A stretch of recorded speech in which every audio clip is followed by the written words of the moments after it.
네, 시청자 여러분 안녕하십니까? 간밤 편안히 보내셨습니까? 마켓 시그널 시작하도록 하겠습니다. 최유은입니다. 정보경입니다. 미중 정상회담 일정이 시작된 가운데 시장에는 다시 한번 AI 랠리의 독주가 펼쳐졌습니다. 엔비디아를 중심으로 AI와 반도체주들이 강세를 보이면서 오늘 시장 전반적으로 좋은 흐름을 가져갔습니다. 네, 이렇게 지수가 오를 때는 사실 포트폴리오 수익률이 좀 잘 나와야 하는데 어제 한국 증시 경험하신 분들이라면 왜 내 종목은 잘 가지 않을까 하고 생각하셨을 수도 있을 것 같습니다. 어제 코스피가 2% 넘게 급등을 했는데 그런데 오른 종목은 200개에 불과를 했고요. 내린 종목을 봤더니 600개가 넘었습니다. 지수만 강했던 장이었고 기술주 중심의 쏠림이 굉장히 심한 장입니다. 네, 간밤 미국 시장에는 어떤 이야기들이 있었을까요? 우리에게 보내는 시그널 지금부터 바로 확인을 해보시죠. 뉴욕 증시 3대 지수의 마감 상황부터 저와 함께 확인해 보겠습니다. 자, 시장에는 PPI 쇼크로 인해서 인플레이션에 대한 우려감이 있었지만 미중 정상회담 그리고 AI 쪽으로 좀 기대감이 커지면서 시장이 좋은 흐름을 보였습니다. 다우지수는 0.14% 빠졌고요. 나스닥이 1% 넘게 강하게 올라준 하루였습니다. S&P 500도 0.58% 오르면서 다시 한번 사상 최고치를 갈아치운 간밤 뉴욕 증시였습니다. 국제 유가는 그런데 소폭 좀 하락하는 움직임이 있었거든요. 한번 이어서 살펴보시죠. 자, WTI가 0.84% 하락했습니다. 아직은 101달러 선에서 거래가 되고 있기 때문에 이 100달러 선 위에 있다는 점은 참고를 해보시면 좋겠고요. AI와 반도체 쪽으로 좀 랠리가 이어지다 보니까 필라델피아 반도체 지수가 2% 넘는 강세를 보이기도 했습니다. 그렇다면 시장에 어떤 이야기들이 오늘 이런 움직임을 만들었을까요? 시장을 움직인 이야기들 마켓 무버 이슈로 지금부터 저와 함께 확인을 해보시죠. 자, 미중 정상회담에 시장의 시선이 쏠리고 있습니다. 이제 일정이 시작을 했는데요. 시장은 무엇보다도 이 AI 빅딜이라는 가능성에 주목을 하고 기대감이 커지고 있는 상황입니다. 이 이야기 자세하게 지금부터 살펴보시죠. 트럼프가 베이징에 도착을 했습니다. 오늘 시진핑 주석과 양국이 정상회담을 시작하게 되는데요. 미국 대통령이 중국에 방문한 게 2017년 이후 무려 9년 만입니다. 무역, 관세, AI, 대만, 이란 문제 등 좀 다양한 논의가 있을 전망인데요. 이렇게 좀 다뤄야 할 의제들이 많다 보니까 이번 방중 일정 2박 3일로 좀 이례적으로 긴 일정으로 예정이 돼 있습니다. 시장이 굉장히 이 정상회담과 관련해서 민감하게 본 포인트가 있었는데요. AI와 반도체 협상에 대한 가능성에 주목을 하고 있다는 겁니다. 특히나 이 방중 명단에서 빠져 있었던 엔비디아의 젠슨항 CEO가 막판에 합류를 하면서 상당히 주목을 받기도 했습니다. 트럼프의 전용기를 함께 타고 중국으로 이동을 했다고 알려졌는데요.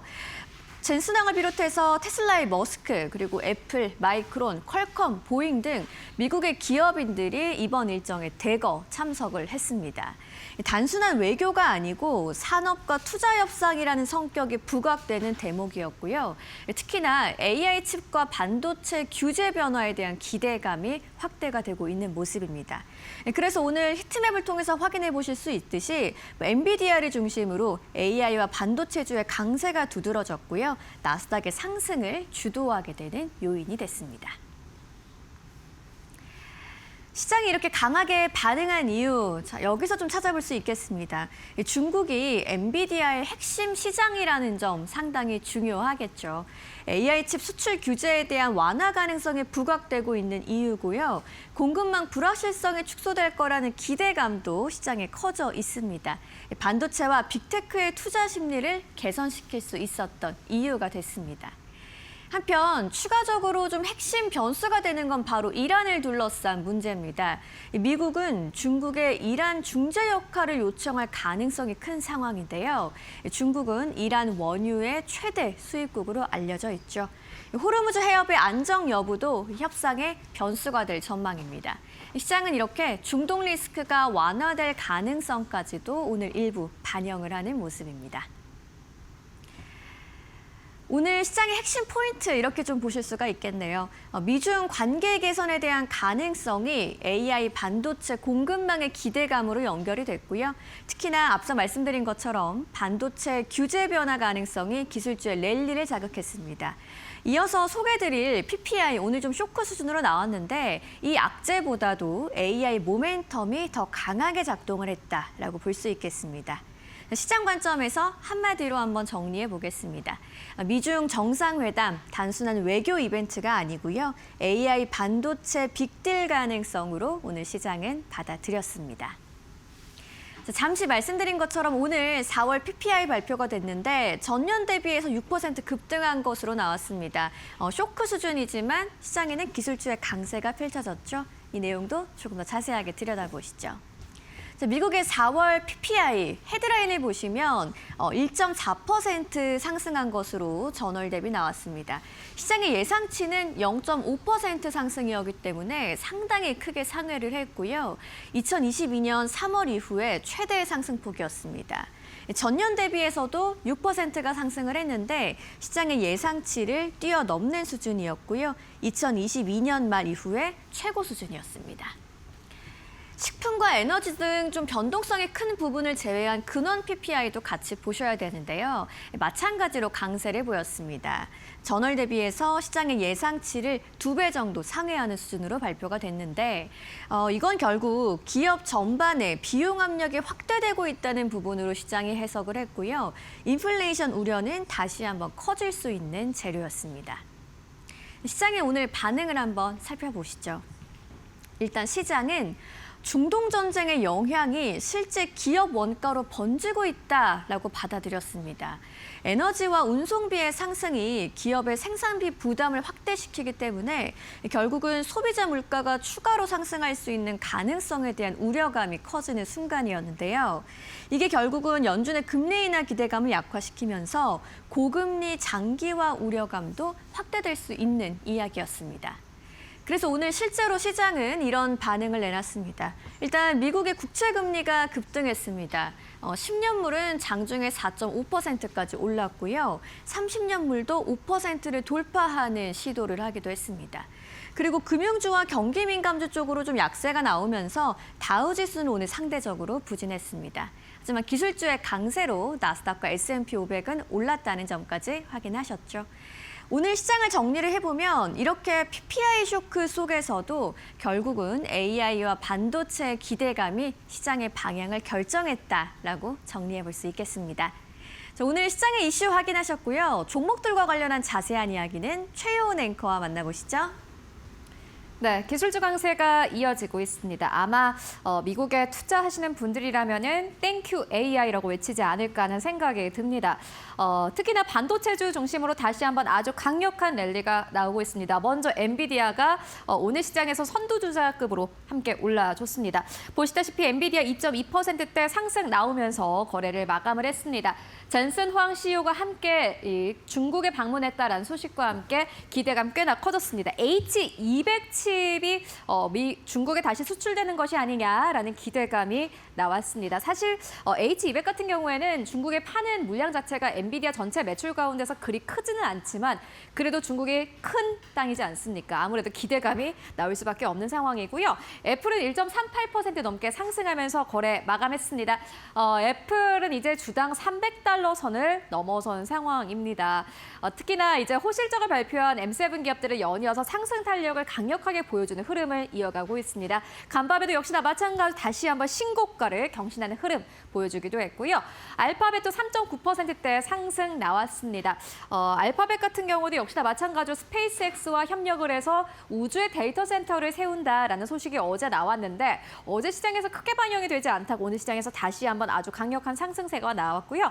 아마존도 1.6%대 상승 나왔습니다. 아마존도 신고가 부근에서 연이은 상승 랠리를 이어가고 있는 그러한 상황입니다. 그러면은 이번에는 다른 좀 반도체주들 함께 만나보시면요. 마블 테크놀로지 0.6%의 하락세, AMD도 0.6%대 하락세 나왔습니다. 마블 테크놀로지가 AMD의 주식을 일부 획득했다라는 소식이 나왔습니다. 지분을 확보를 한 건데 사실 유의미한 확보 지분은 아니었습니다. 다만 어쨌든 간에 시장에서는 약간의 좀 노이즈로 인식을 했고요. 이에 따라서 약간의 선별적인 움직임이 있었습니다. 다만 그럼에도 불구하고 마이크론 테크놀로지 같은 경우에는 4.8%대 상승 나왔고요. 그 이외의 소프트웨어 쪽은 보시다시피 전반적으로 좀 빨간불이었습니다. 우버도 2.1%대 하락세 나오면서 거래 마감한 모습 함께 확인하실 수 있습니다. 그리고 무엇보다 간밤에는 10년물 이 국채금리가 약간 좀 요동치는 흐름을 보여줬는데요.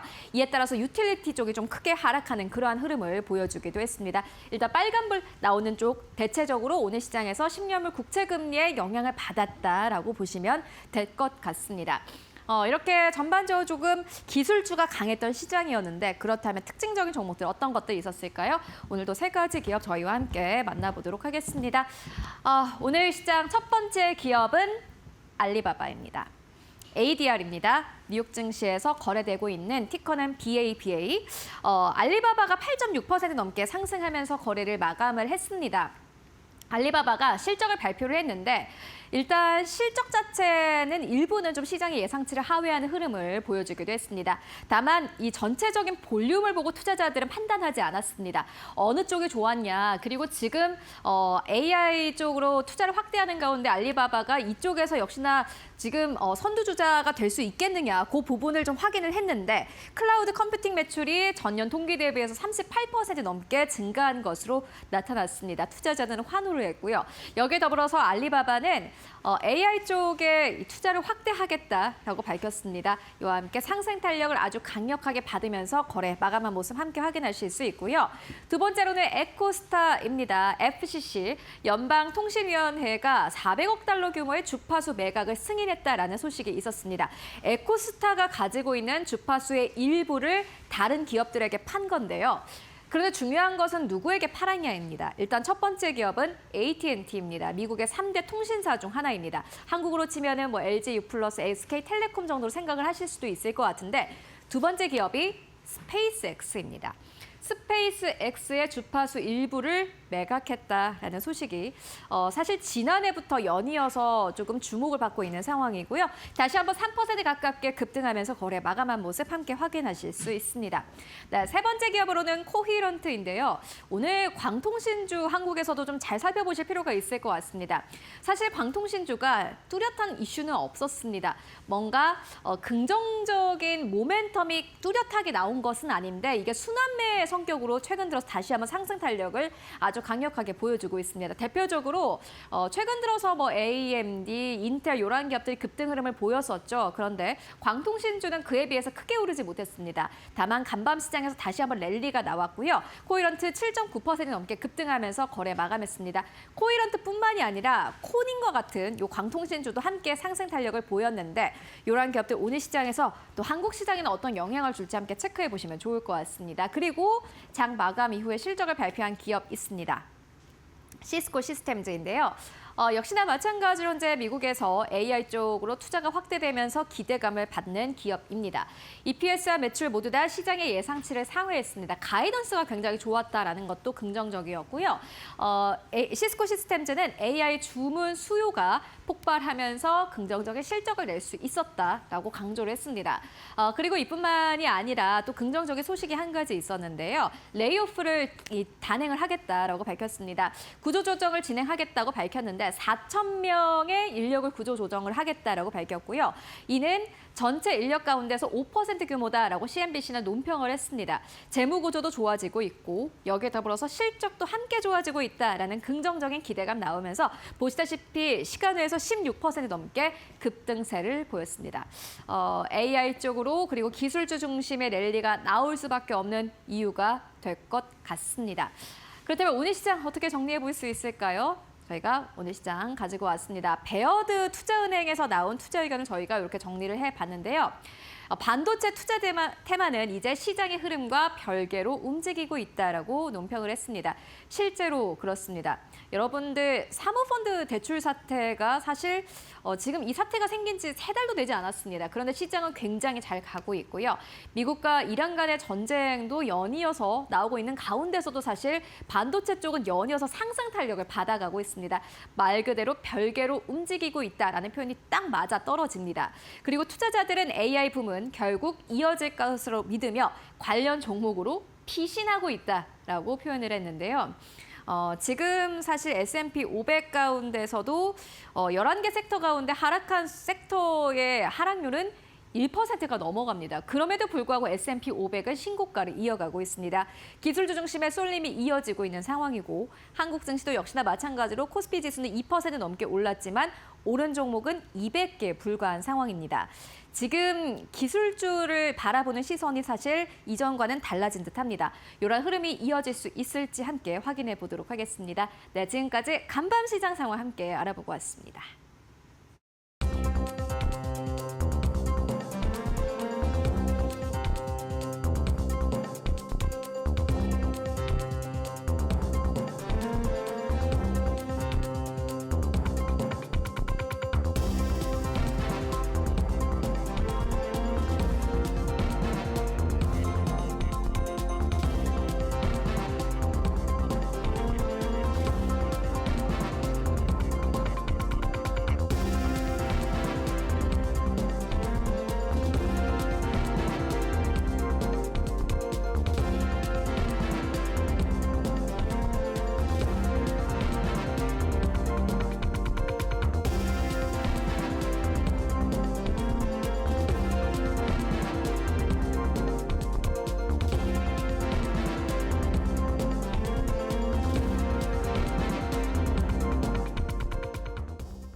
네, 머스트노 5입니다. 오늘 개장 전에 알아야 할 5가지 소식 함께 짚고 가도록 하겠습니다.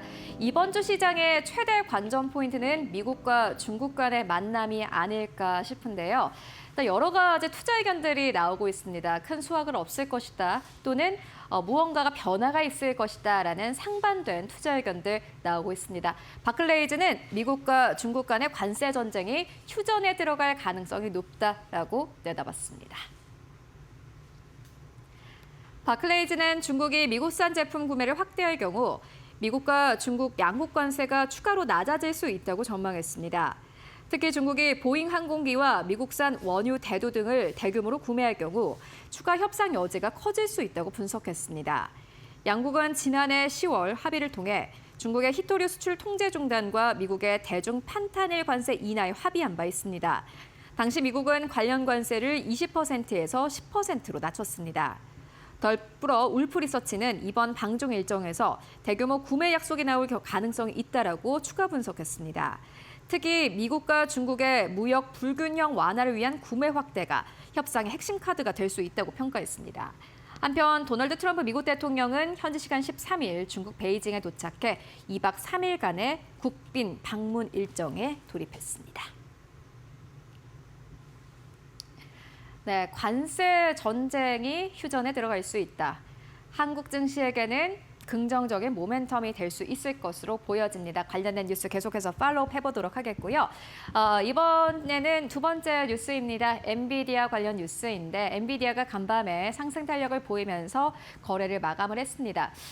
여러 가지 보도가 나왔었죠. 이 트럼프 대통령이 중국에 방문하기 전에 젠슨 황 CEO는 여기에 합류하지 않을 것이다라는 월스트리트 저널의 보도가 있었습니다. 그런데 뒤늦게 합류했다고 하네요. 자세히 만나보시죠.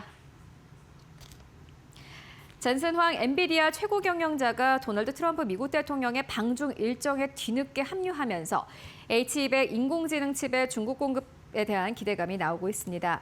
뉴욕타임즈는 현지 시간 12일 미국 대통령 전용기 에어포스 1이 이륙할 당시엔 탑승하지 않았던 젠슨 황 CEO가 알래스카에서 막판 탑승했다고 보도했습니다. 황 CEO가 동승하지 않았다는 언론 보도를 접한 트럼프 대통령이 직접 전화를 걸어 합류를 요청했고 젠슨 황 CEO가 알래스카로 이동해 에어포스 원을 탑승했다고 뉴욕타임즈는 전했습니다. 트럼프 대통령은 소셜미디어를 통해 젠슨이 현재 에어포스 원에 탑승했다고 공개하며 시진핑 중국 국가주석에게 중국 시장을 개방해 이 뛰어난 인재들이 능력을 발휘할 수 있도록 요청할 것이라고 언급했습니다. 네, 어떻게 보면 시장이 깜짝 모멘텀이 아니었나 싶습니다.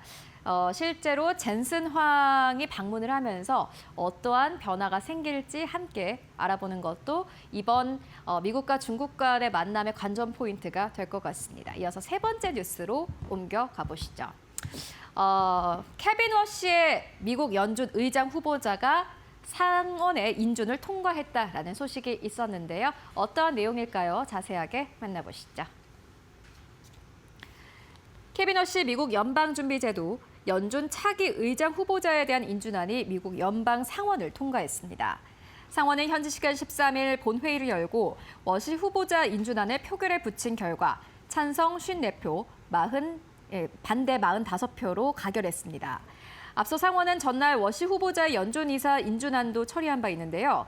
이번 의장직 인준안까지 통과되면서 워시는 제롬 파월 현재 의장의 임기 종료 직후 곧바로 연준 의장직을 이어받게 됐습니다. 연준 의장 임기는 4년이며 파월 의장의 임기는 오는 15일 종료됩니다. 이에 따라 워시는 이르면 이번 주 중 새 연준 의장으로 공식 취임할 전망입니다. 네, 연준 의장의 변화는 아마 시장의 불확실성으로 남을 가능성이 큽니다. 관련해서 이 불확실성이 어떻게 적용되는지를 함께 확인해 보시는 게 지금 시장의 포인트가 되지 않을까 싶습니다. 네, 이어서 네 번째 뉴스로 이어가 보도록 하겠습니다. 미국 증시는 고공행진 흐름을 이어가고 있습니다. 연이어서 사상 최고치를 경신하고 있는데요. 그런데 이런 가운데 모건 스탠리가 미국의 S&P 500 지수가 앞으로 1년 안에 8,300선까지 도달할 수 있다라고 전망했습니다. 중동 지정학적 불안과 에너지 수급 혼란 장기화에도 뉴욕 증시 강세 흐름이 이어질 것이라는 월가 전망이 나왔습니다. 모건 스탠리의 마이클 윌슨 최고 미국 주식 전략가 겸 CIO가 이끄는 이 시장 전략팀은 보고서를 통해 미국 S&P 500 지수가 향후 12개월 내 8,300선에 도달할 것으로 전망했습니다. 이는 전일 종가 대비 약 12% 높은 수준입니다. 윌슨 CIO는 올해 연말 S&P 500 목표치도 기존 7,800에서 8,000으로 상향 조정했습니다. 모건 스탠리는 미국 기업들의 예상치를 웃도는 실적과 실적 전망이 강세론 유지의 배경이라고 설명했습니다. 실제 현재까지 실적을 발표한 S&P 500 기업들의 1분기 순이익은 전년 대비 27% 증가한 것으로 집계됐습니다. 이는 월가 예상치였던 12%를 2배 이상 웃도는 수준입니다. 네, 결국에는 기업들이 호실적을 발표하면서 S&P 500 지수가 탄력을 받을 것이다라는 게 모건 스탠리의 주요 투자 의견이었습니다. 실제로 많은 기업들이 긍정적인 실적을 내고 있습니다. S&P 500 다시 한번 8,300선까지 1년 안에 도달할 수 있을지 체크해 보셔야겠습니다. 네, 이번에는 마지막 뉴스입니다. 테슬라인데요. 테슬라가 배터리 조달을 확대한다라고 간밤에 발표를 했습니다. 이를 두고 바클레이즈는 앞으로 유럽 수요가 개선될 것으로 전망된다라고 투자 의견을 제시했는데요. 자세하게 만나보시죠. 테슬라가 독일 베를린 시설에서 배터리 셀 생산 확대 계획을 발표한 가운데 바클레이즈는 유럽 내 수요 여건 개선 가능성을 제시했습니다. 테슬라는 기존 8기가와트시 규모로 계획했던 배터리 셀 생산 능력을 18기가와트시로 확대하기 위해 2억 5천만 달러를 투자할 계획이라고 밝혔습니다. 생산은 오는 2027년부터 시작될 예정입니다. 바클레이즈는 이번 계획이 배터리 생산의 자체 조달 비중을 높이려는 테슬라 전략을 반영한 것이라고 분석했습니다. 특히 유럽 현지 생산 확대가 지역 내 수요 환경 개선으로 이어질 가능성이 있다고 평가했습니다. 다만 바클레이즈는 테슬라에 대한 투자 의견을 시장 평균 수익률과 목표 주가 360달러로 유지했습니다.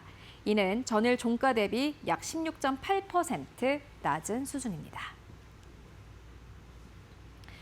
네, 테슬라가 유럽 내에서 배터리 생산 능력을 확대하면서 유럽 내 수요가 함께 확대될 수 있다는 게 바클레이즈의 투자 의견이었는데요. 실제로 테슬라가 유럽 내에서 다시 한번 점유율을 회복할 수 있을지 체크를 해보셔야겠습니다. 지금까지 머스트노우5와 함께 알아보고 왔습니다.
월가에서 보내는 시그널을 확인해 보시죠. 월가 시그널 오늘도 신일섭 위원님과 함께합니다. 안녕하세요.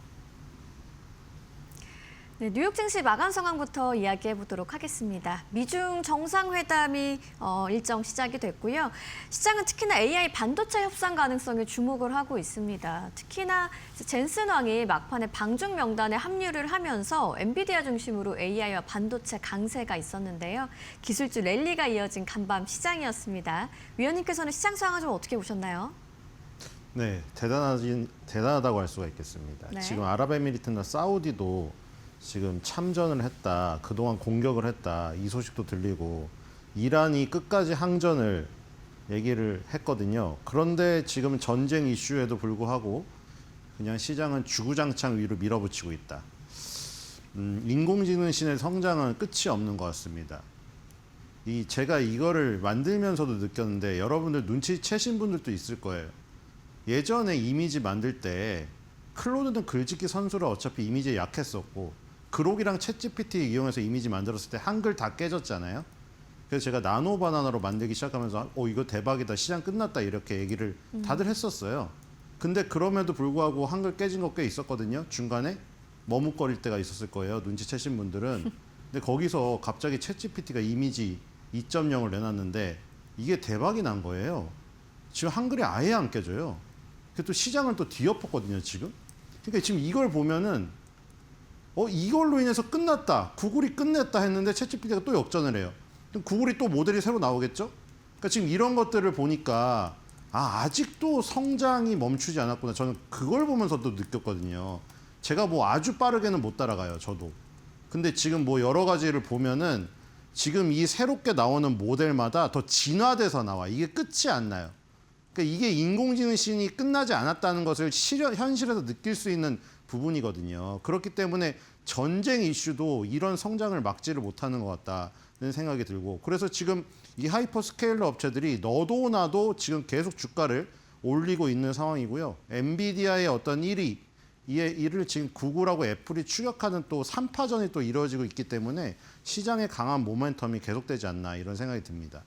네, AI 시장의 놀라운 성장세를 이제 몸소 체감할 수 있었다는 이야기셨고요. 과연 앞으로도 어디까지 진화할 수 있을지 기대감이 큰 시장의 입장을 좀 대변을 해주셨습니다. 그렇다면 이어지는 월가 시그널, 오늘의 키워드를 바로 확인해 보시죠.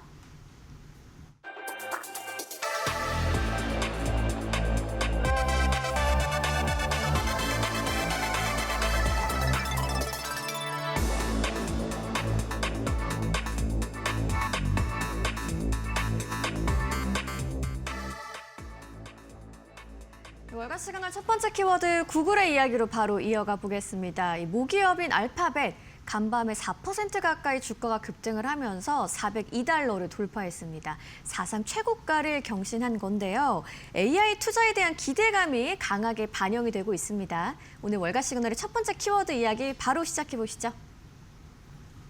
네, 바로 아까 말씀드린 이겁니다. 지금 뭐 이번 주부터 이 분위기가 바뀌었죠. 제가 채색을 바꾸라고 한 게 아니라요. 나노 바나나를 갖다 버렸거든요, 바로. 지금 이번 주부터 만드는 거는 챗GPT 5.5에 이미지 2.0으로 만드는 거거든요. 네. 그래서 지금 바뀐 거예요. 지금 시대는 좋은 거 나오면 바로 바뀝니다. 구글 나노 바나나 최고라고 했다가 그 나노 바나나로 이미지를 만들면 한글이 깨지는 게 있거든요. 그래서 챗GPT가 지금 나왔는데 말도 안 되는 지금 이것만이 아니에요. 이건 되게 간단한 예고 엄청난 지금 기능들이 많기 때문에 다 깜짝 놀라고 있습니다. 한글을 완벽하게 학습했어요, 지금. 자, 그래서 구글 알파벳. 일단 알파벳도 뭐 지금 제미나이가 나오면서 상승을 많이 했죠. 근데 오픈 AI의 어떤 위기론까지 불러일으켰잖아요. 일단 그 영상화 프로그램 소라 2.0이 그 서비스 종료를 선언했거든요. 근데 이제 그런 부분이 있지만 오픈 AI가 이번에 또 이미지로 지금 승부수를 던졌습니다. 근데 어쨌든 구글이 무너지진 않고 있죠. 왜냐하면 또 기대감이 있기 때문이에요. 일단은 제미나이 지금 그 2023년도 11월 달이죠. 제미나이가 출시되면서 여기서 그 당시에는 또 구글이 위기였어요. 지금 계속 이게 치고받고 있는데 구글이 위기여서 레드코드가 발령돼가지고 오픈 AI가 시장을 먹히는 거 아니냐 얘기가 나왔는데 네. 역시 구글의 저력은 대단했던 겁니다. 자, 최근 1개월 사이에 25%가 지금 상승을 했고요. 그다음에 지금 엔비디아가 주가 1위인데 지금 이 바로 추격하는 게 알파벳입니다. 알파벳이 지금 4조 8천억 달러까지 지금 올랐어요. 글로벌 시총 2위고요. 뭐 미국 시장이 그냥 글로벌 시장이니까 미국 시장 1위, 2위, 3위가 글로벌 시장 1위, 2위, 3위입니다. 자, 그리고 매출 성장이 2023년도 1분기에 680억 달러였는데 2024년도 1분기에 지금 그 797억 달러로 17% 상승하면서 12개월 동안 주가 상승률이 152%입니다. 자, 무슨 구글의 그 모회사인 알파벳이 뭐 더디게 오른 것 같지만 1년 상승률을 보면 가공할 만합니다, 지금. 자, 그리고 이 매출 구성, 잉여 현금 흐름이 압도적일 수밖에 없는 이유가 광고로 어마어마한 돈을 벌고 있어요. 구글 검색 및 관련 광고에서 56%를 가져오고 있고요. 유튜브 광고로 10%를 가져오고 있습니다. 그 다음에 구글 클라우드 서비스에서 12%가 나오죠. 구글 그리고 구글 네트워크 외가 22%를 차지하고 있습니다. 자, 그래서 제미나이만 나온 게 아니죠. 여러분들 요즘에 뭐 이것도 많이 쓰던데요. 네, 노트북 LM, 픽셀 그리고 제미나이 워크스페이스 이런 거 있는데 이거 요즘에 그 대학생 여러분들 PPT 옛날에 그 막 수작업으로 막 밤새고 막 이랬는데 막 이상하게 나와가지고 이거 누가 만들었냐 막 그러잖아요. PPT 이거 그냥 말만 하면 다 뽑아주면 돼요. 노트북 LM. 그러니까 이런 서비스들이 다 네. 나오고 이게 다 또 구글하고 연동이 돼서 이 부분이 또 유리한 부분이죠. 저번에도 얘기 드렸지만 구글의 유튜브 링크를 다른 데다 따면 해석을 못해요. 그거를 다 풀어서 해줘야죠. 근데 이건 이 구글 거잖아요. 다. 구글 유튜브 링크를 여기다 따서 넣으면 지가 알아서 해석을 해줍니다. 그게 강점인 거죠. 자, 그래서 지금 152% 상승했고 애널리스트 전망은 상향 조정된 상태입니다. 자, 그래서 AI 투자, 그리고 제품 혁신 강화 이런 의미에서 지금 사상 최고치를 경신한 상태입니다. 네.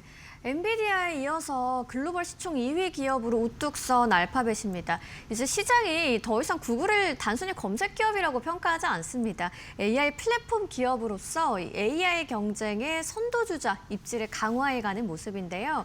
이 종목에 대해서 조금 더 자세하게 눈송이 분석, 주가 흐름까지 차트를 통해서 살펴보시죠. 네, 재무 건전성 완벽하고요. 과거 실적도 좋습니다. 네. 미래 성장성도 좋고요. 그리고 이제 가치도 높은 점수를 받고 있고 굉장히 좋은 원형의 점수를 받고 있고요. 주당 순이익 성장 전망이 11.28%네요. 1년 동안 주당 순이익 성장률이 무려 44.3%였습니다. 자, 그리고 지금 꾸준히 상승을 하여서 지금 400달러를 돌파한 모습이죠. 자, 고점과 고점을 연결한 추세선에 딱 막혀 있는 모습인데 여기를 또 이탈해 버리면은 완전 또 새로운 영역으로 진입을 하겠죠. 자, 지금 결국에는 지금 오버슈팅일 수도 있는데 한 단계 업그레이드일 수도 있다. 왜냐하면 지금 51선을 넘나들고 있다가 지금은 51선과 이격이 확 벌어졌습니다. 그러면서 400달러를 넘어섰기 때문에 이 또 50일선이 따라갈 수 있는 시간 20일, 50일, 120일 딱 완전 정배열이죠 지금.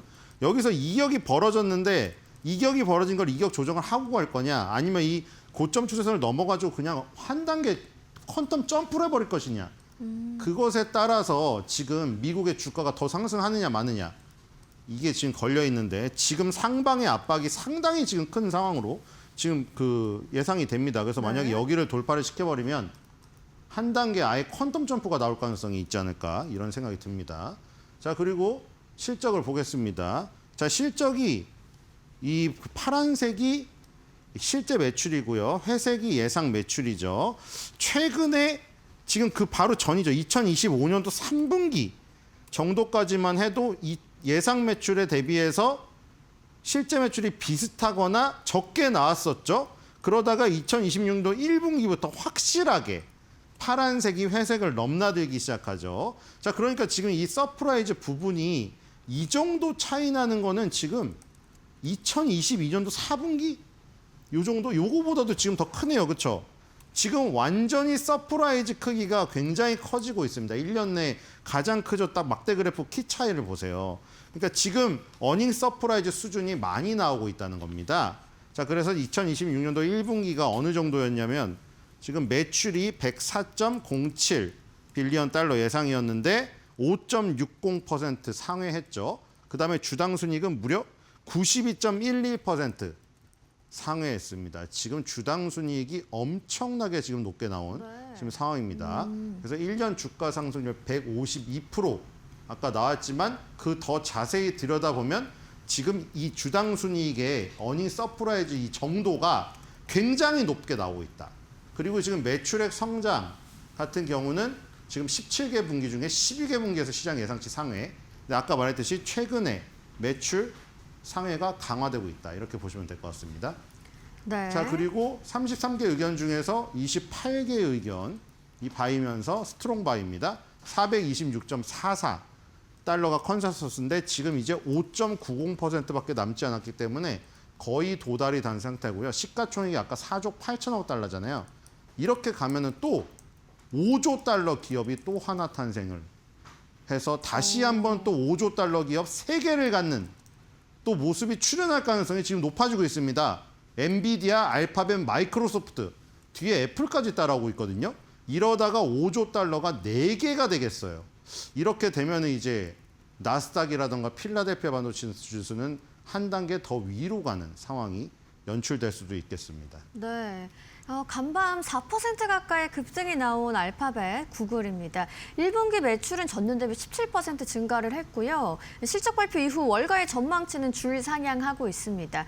시총 5조 달러까지도 얼마 남지 않은 것 같다라는 기대감까지 더해지고 있는 상황인데 월가도 강력 매수 의견을 내놓고 있습니다. 우리 시장에서 기판 수요 관련해서 이수페타시스를 시그널 종목으로 오늘 준비를 해주셨네요. 네, 이수페타시스와 구글은 아주 밀접한 연관이 있습니다. 네. 구글의 TPU 자체 칩 있죠.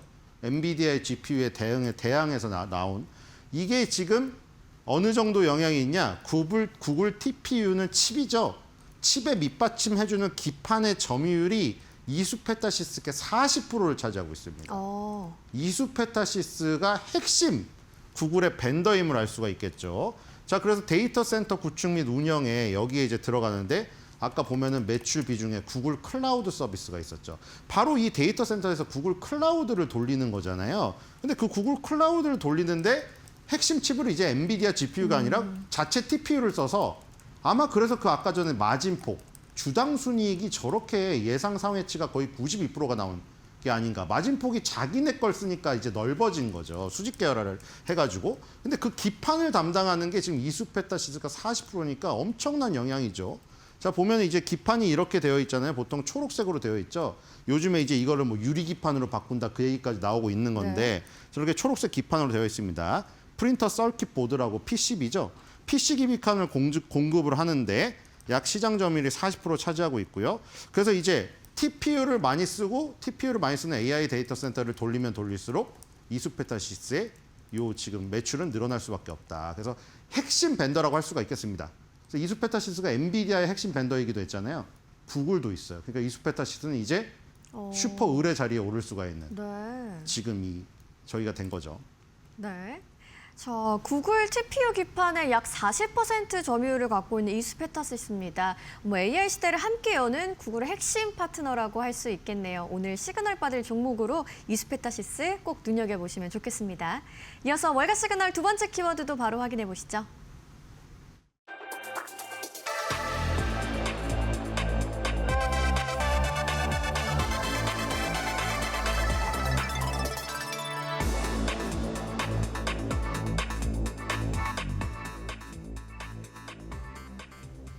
자, ARM 홀딩스가 소프트뱅크와 함께 AI 컴퓨팅 기업이죠. 세레브라스 시스템즈의 인수를 시도했다는 이야기입니다.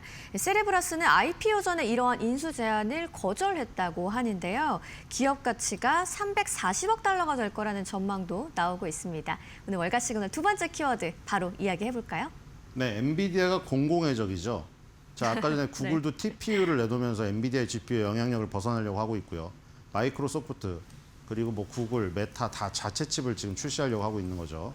자, 그리고 소프트뱅크, ARM 무섭습니다. 제가 생각하기엔 이게 지금 이 어떻게 보면은 엔비디아가 영화로 따지면 존 윅이에요. 존 윅. 이게 네. 다들 이제 킬러를 고용해서 존 윅을 죽이려고 지금. 이것도 무섭습니다. 지금 킬러를 고용해가지고 저 세라브라스라는 킬러를 고용해서 지금 엔비디아를 죽이려고 했어요 지금. 근데 일단 실패를 했거든요 처음에. 이게 지금 왜 저게 지금 세라브라스가 지금 계속 떠오르고 있냐면, 그러니까 엔비디아는 어떤 개념이죠? GPU가 있고 옆에 삼성전자, SK하이닉스, HBM이 있고 그다음에 인텔의 CPU 아니면 자체 CPU가 있고 그래서 슈퍼 칩들을 다 집약적으로 모아놔 가지고 어벤져스를 구성하려고 하는 거잖아요. 근데 이제 통신이 원활하지 않으니까 최근에 뭐라고 있죠? 코닝이라는 회사를 막 저기 협업 관계를 유지하면서 뭐 광통신으로 통신을 원활하게 하고 이러고 있잖아요. 근데 세라브레스가 왜 떴냐면은 얘는 아예 개념이 다릅니다. 얘는 그냥 칩이 하나예요.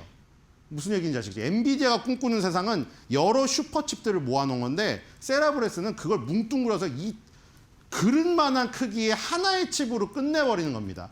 그러면 뭐가 필요가 없냐? 엔비디아가 그렇게 지금 열을 올리면서 광통신해갖고 통신하려는 그게 필요가 없어요. 제가 잠실 얘기 많이 드렸는데 이 지금 세라브레스의 개념은 뭐냐면 그냥 롯데타운이라는 걸 만든 다음에 그 안에다가 호텔하고 무슨 놀이동산하고 다 그냥 집약해갖고 한 덩어리로 지금 묶어놓은 거예요. 그러다 보니까 이게 무섭게 떠오르고 있고 IPO를 준비하고 있었는데 IPO 예상 가치가 340억 달러의 공모가 범위는 150달러에서 160달러로 예상되고 있는데 여기서 지금 소프트뱅크랑 ARM이 IPO 전에 접촉을 해서 인수를 걸었는데 세라브라스가 일단 거절을 했다. 네네. 이 얘기까지 나오고 ARM이나 소프트뱅크나 세라브라스는 전부 다 논평을 거부한 상태입니다. 지금. 근데 그만큼 중요한 게 뭐냐? 소프트뱅크가 무슨 기업입니까 지금? 언론에 정확히 뭐가 안 나오던데 왜냐면 원래 NTT 도코모랑 소프트뱅크가 그 도쿄 증시에 10위 안에 드는 종목들인데 통신주예요. 우리나라로 따지면 SK텔레콤, LG유플러스 같은 종목이죠. 근데 소프트뱅크 기업을 언론에 따라서 다르게 쓰더라고요. 어떤 데는 복합 기업이라고 썼고요. 어떤 데는 IT 투자 기업이라고 쓰더라고요. 그만큼 소프트뱅크는 통신주가 아니라 핵심 AI 투자 회사가 돼버린 거죠. ARM 그때 투자했을 때 야 저렇게 비싼 돈을 들여서 IPO를 해? ARM 지금 신고가 같습니다, 여러분들. 제가 분명히 그 ARM 말씀드릴 때 거의 한 6개월인가 1년 행보하고 있을 때 나중에 터질 게 ARM인가 뭐 저기 뭐 다른 업체인가 어떤 게 될까 했더니 결국 ARM 터지더라고요. 그래서 어쨌든 협력 관계가 지금 형성이 됐는데 세라브레스가 지금 올해 최대 규모 상장 후보라고 합니다. 거기다가 또 무서운 거는 아까 전에 제가 얘기 드렸잖아요. 나노바나나 쓰다가 왜 챗GPT 2.0으로 나노바나나 버리고 제가 갔냐고. 저만 간 거 아니에요 지금. 유튜브 보시면 다 나오죠. 얼마 전까지만 한 달 전까지만 해도 나노바나나가 끝냈다 세상을. 이거였는데 지금 유튜브 제목이 다 뭔지 아세요? 챗GPT 2.0이 다 끝냈다예요. 근데 오픈 AI가 모델 학습에 쓴 칩이 바로 세라브레스 칩입니다. 그러니까 엔비디아가 지금 저기 할 만하죠. 저기 떨만 하죠. 야 오픈 AI가 저걸로 학습해가지고 지금 저 정도까지 끌어올렸다는데 야 이거 상장하고 소프트뱅크에 지원받아서 더 크면 어떡하지? 이러고 있는 겁니다. 그러니까 어떻게 보면은 엔비디아 GPU가 너무 성능이 뛰어나다 보니까 전부 하이퍼스케일러 업체들이 다 자체칩 출시하고 세라브레스처럼 새로운 어떤 개념의 칩을 개발하는 회사들도 계속 득세를 하고 이제 춘추 전국 시대가 열리는 네. 미국 시장 전체로 보면 좋겠죠. 여러 가지 신성들이 떠오르면서 엔비디아가 시총 1위를 하는 것을 막으려고 하고 엔비디아는 달아내려고 하고 하니까 시총이 불어나는 거죠. 그래서 이 인공지능 시즌에 대한 어떤 성장의 우려, 이거는 조금 시기상조가 아닌가 이런 생각이 듭니다. 네. 엔비디아의 대항마가 될 거라는 가능성에 이제 투자자들이 집중을 하고 있는 건데요. 단일 웨이퍼 초대형 칩을 개발하면서 기존 칩들과 접근 방식이 차별화됐다는 점도 주목을 좀 해보셔야겠습니다. 그렇다면 이제 오늘 ARM이 이 기업을 인수하려고 했다라는 이야기였는데 ARM 종목의 이야기를 조금 더 자세하게 봐야겠네요. 네, ARM도 ADR이죠. 영국 기업이기 때문에. 자, 재무 건전성도 완벽하고요. 과거 실적은 좀 모자른데 미래 성장성과 같이 해서 높은 점수를 받고 있습니다. 주당 순이익 성장률 전망 연간 36.53%. 엄청난 성장률입니다. 구글이 40%지만 거의 비슷하죠. 자, ARM 신고가 같죠. 최근에 갑자기 밑에서 급등을 하면서 치솟았어요. 그다음에 고점과 고점을 연결하는 추세선에 걸려서 지금 못 가고 있는데 얘도 만약에 위로 또 점프가 나오면 컨텀 점프가 또 일어날 수 있는 지금 상황이에요. 지금 종목들이 전부 상방의 압박이 엄청나죠. 밑에서 밀어 올리는 힘이 장난이 아닙니다, 지금. 자, 그리고 지금 매출 볼 텐데 이것도 마찬가지입니다. 일단 그래프가 꾸준히 상승하고 있죠. 그리고 이게 실제 매출이 파란색이니까 예상 매출 대비해서 요 간격이 얘도 최근 한 1년간 따졌을 때 가장 큰 것 같습니다. 그렇죠? 눈대중으로 봤을 때 가장 큰 것 같고요. 최근에 지금 이것도 1.47빌리언 달러 예상이었는데 1.49빌리언 달러로 1.37 상회했고요. 이것도 주당 순이익이 훨씬 더 상회치가 큽니다. 11.12%. 이 지금 구글하고 비슷하죠. 주당 순이익단에서 이 어닝 서프라이즈 차이가 더 큽니다, 지금. 그래서 EPS가 둘 다 성장하고 있는 기업이고요. 이것도 22개 의견 중에 18개 의견으로 강력 매수 의견이 나와 있고요. 253.35달러. 그러니까 컨센서스인데 14.49%밖에 남지 않았습니다. 알파벳도 ARM도 시장의 컨센서스에 거의 도달된 상태라 둘 다 강력 매수 의견이거든요. 의견을 유지한다면 목표 주가 상향 보고서가 나올 수밖에 없는 상황인 것 같습니다.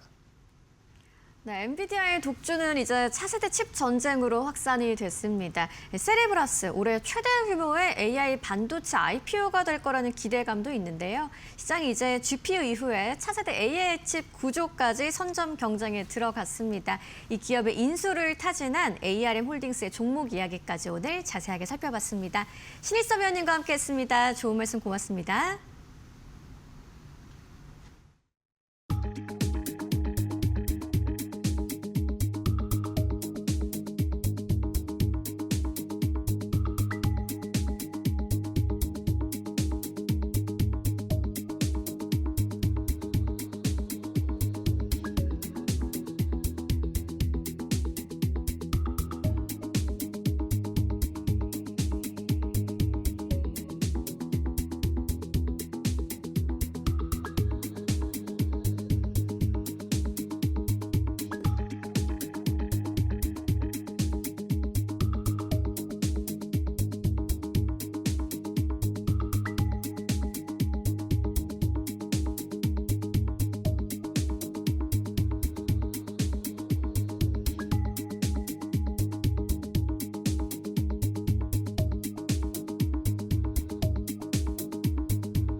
네, 히든 글로벌로 이어가 보도록 하겠습니다. 외신 속에 숨겨진 한국 기업들의 이야기 함께 나눠보도록 하겠습니다. 오늘도 모셨습니다.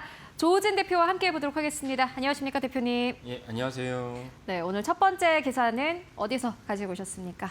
예, 지금 뭐 우리나라 최대 어떤 그 화제 중에 하나가 삼성전자에게 파업 아니겠습니까? 그죠, 예. 그거를 대해서 로이터가 또 보도했는데 뭐 자세하게 한번 살펴볼 필요가 있다 생각해서 가져와 봤습니다. 네, 로이터 통신의 보도 가지고 오셨습니다. 삼성전자의 노사 협상이 결렬됐고 김민석 총리는 파업 저지를 원하고 있다라는 제목의 로이터 통신의 보도 가지고 왔습니다. 일단 좀 간략하게 만나보고 가죠.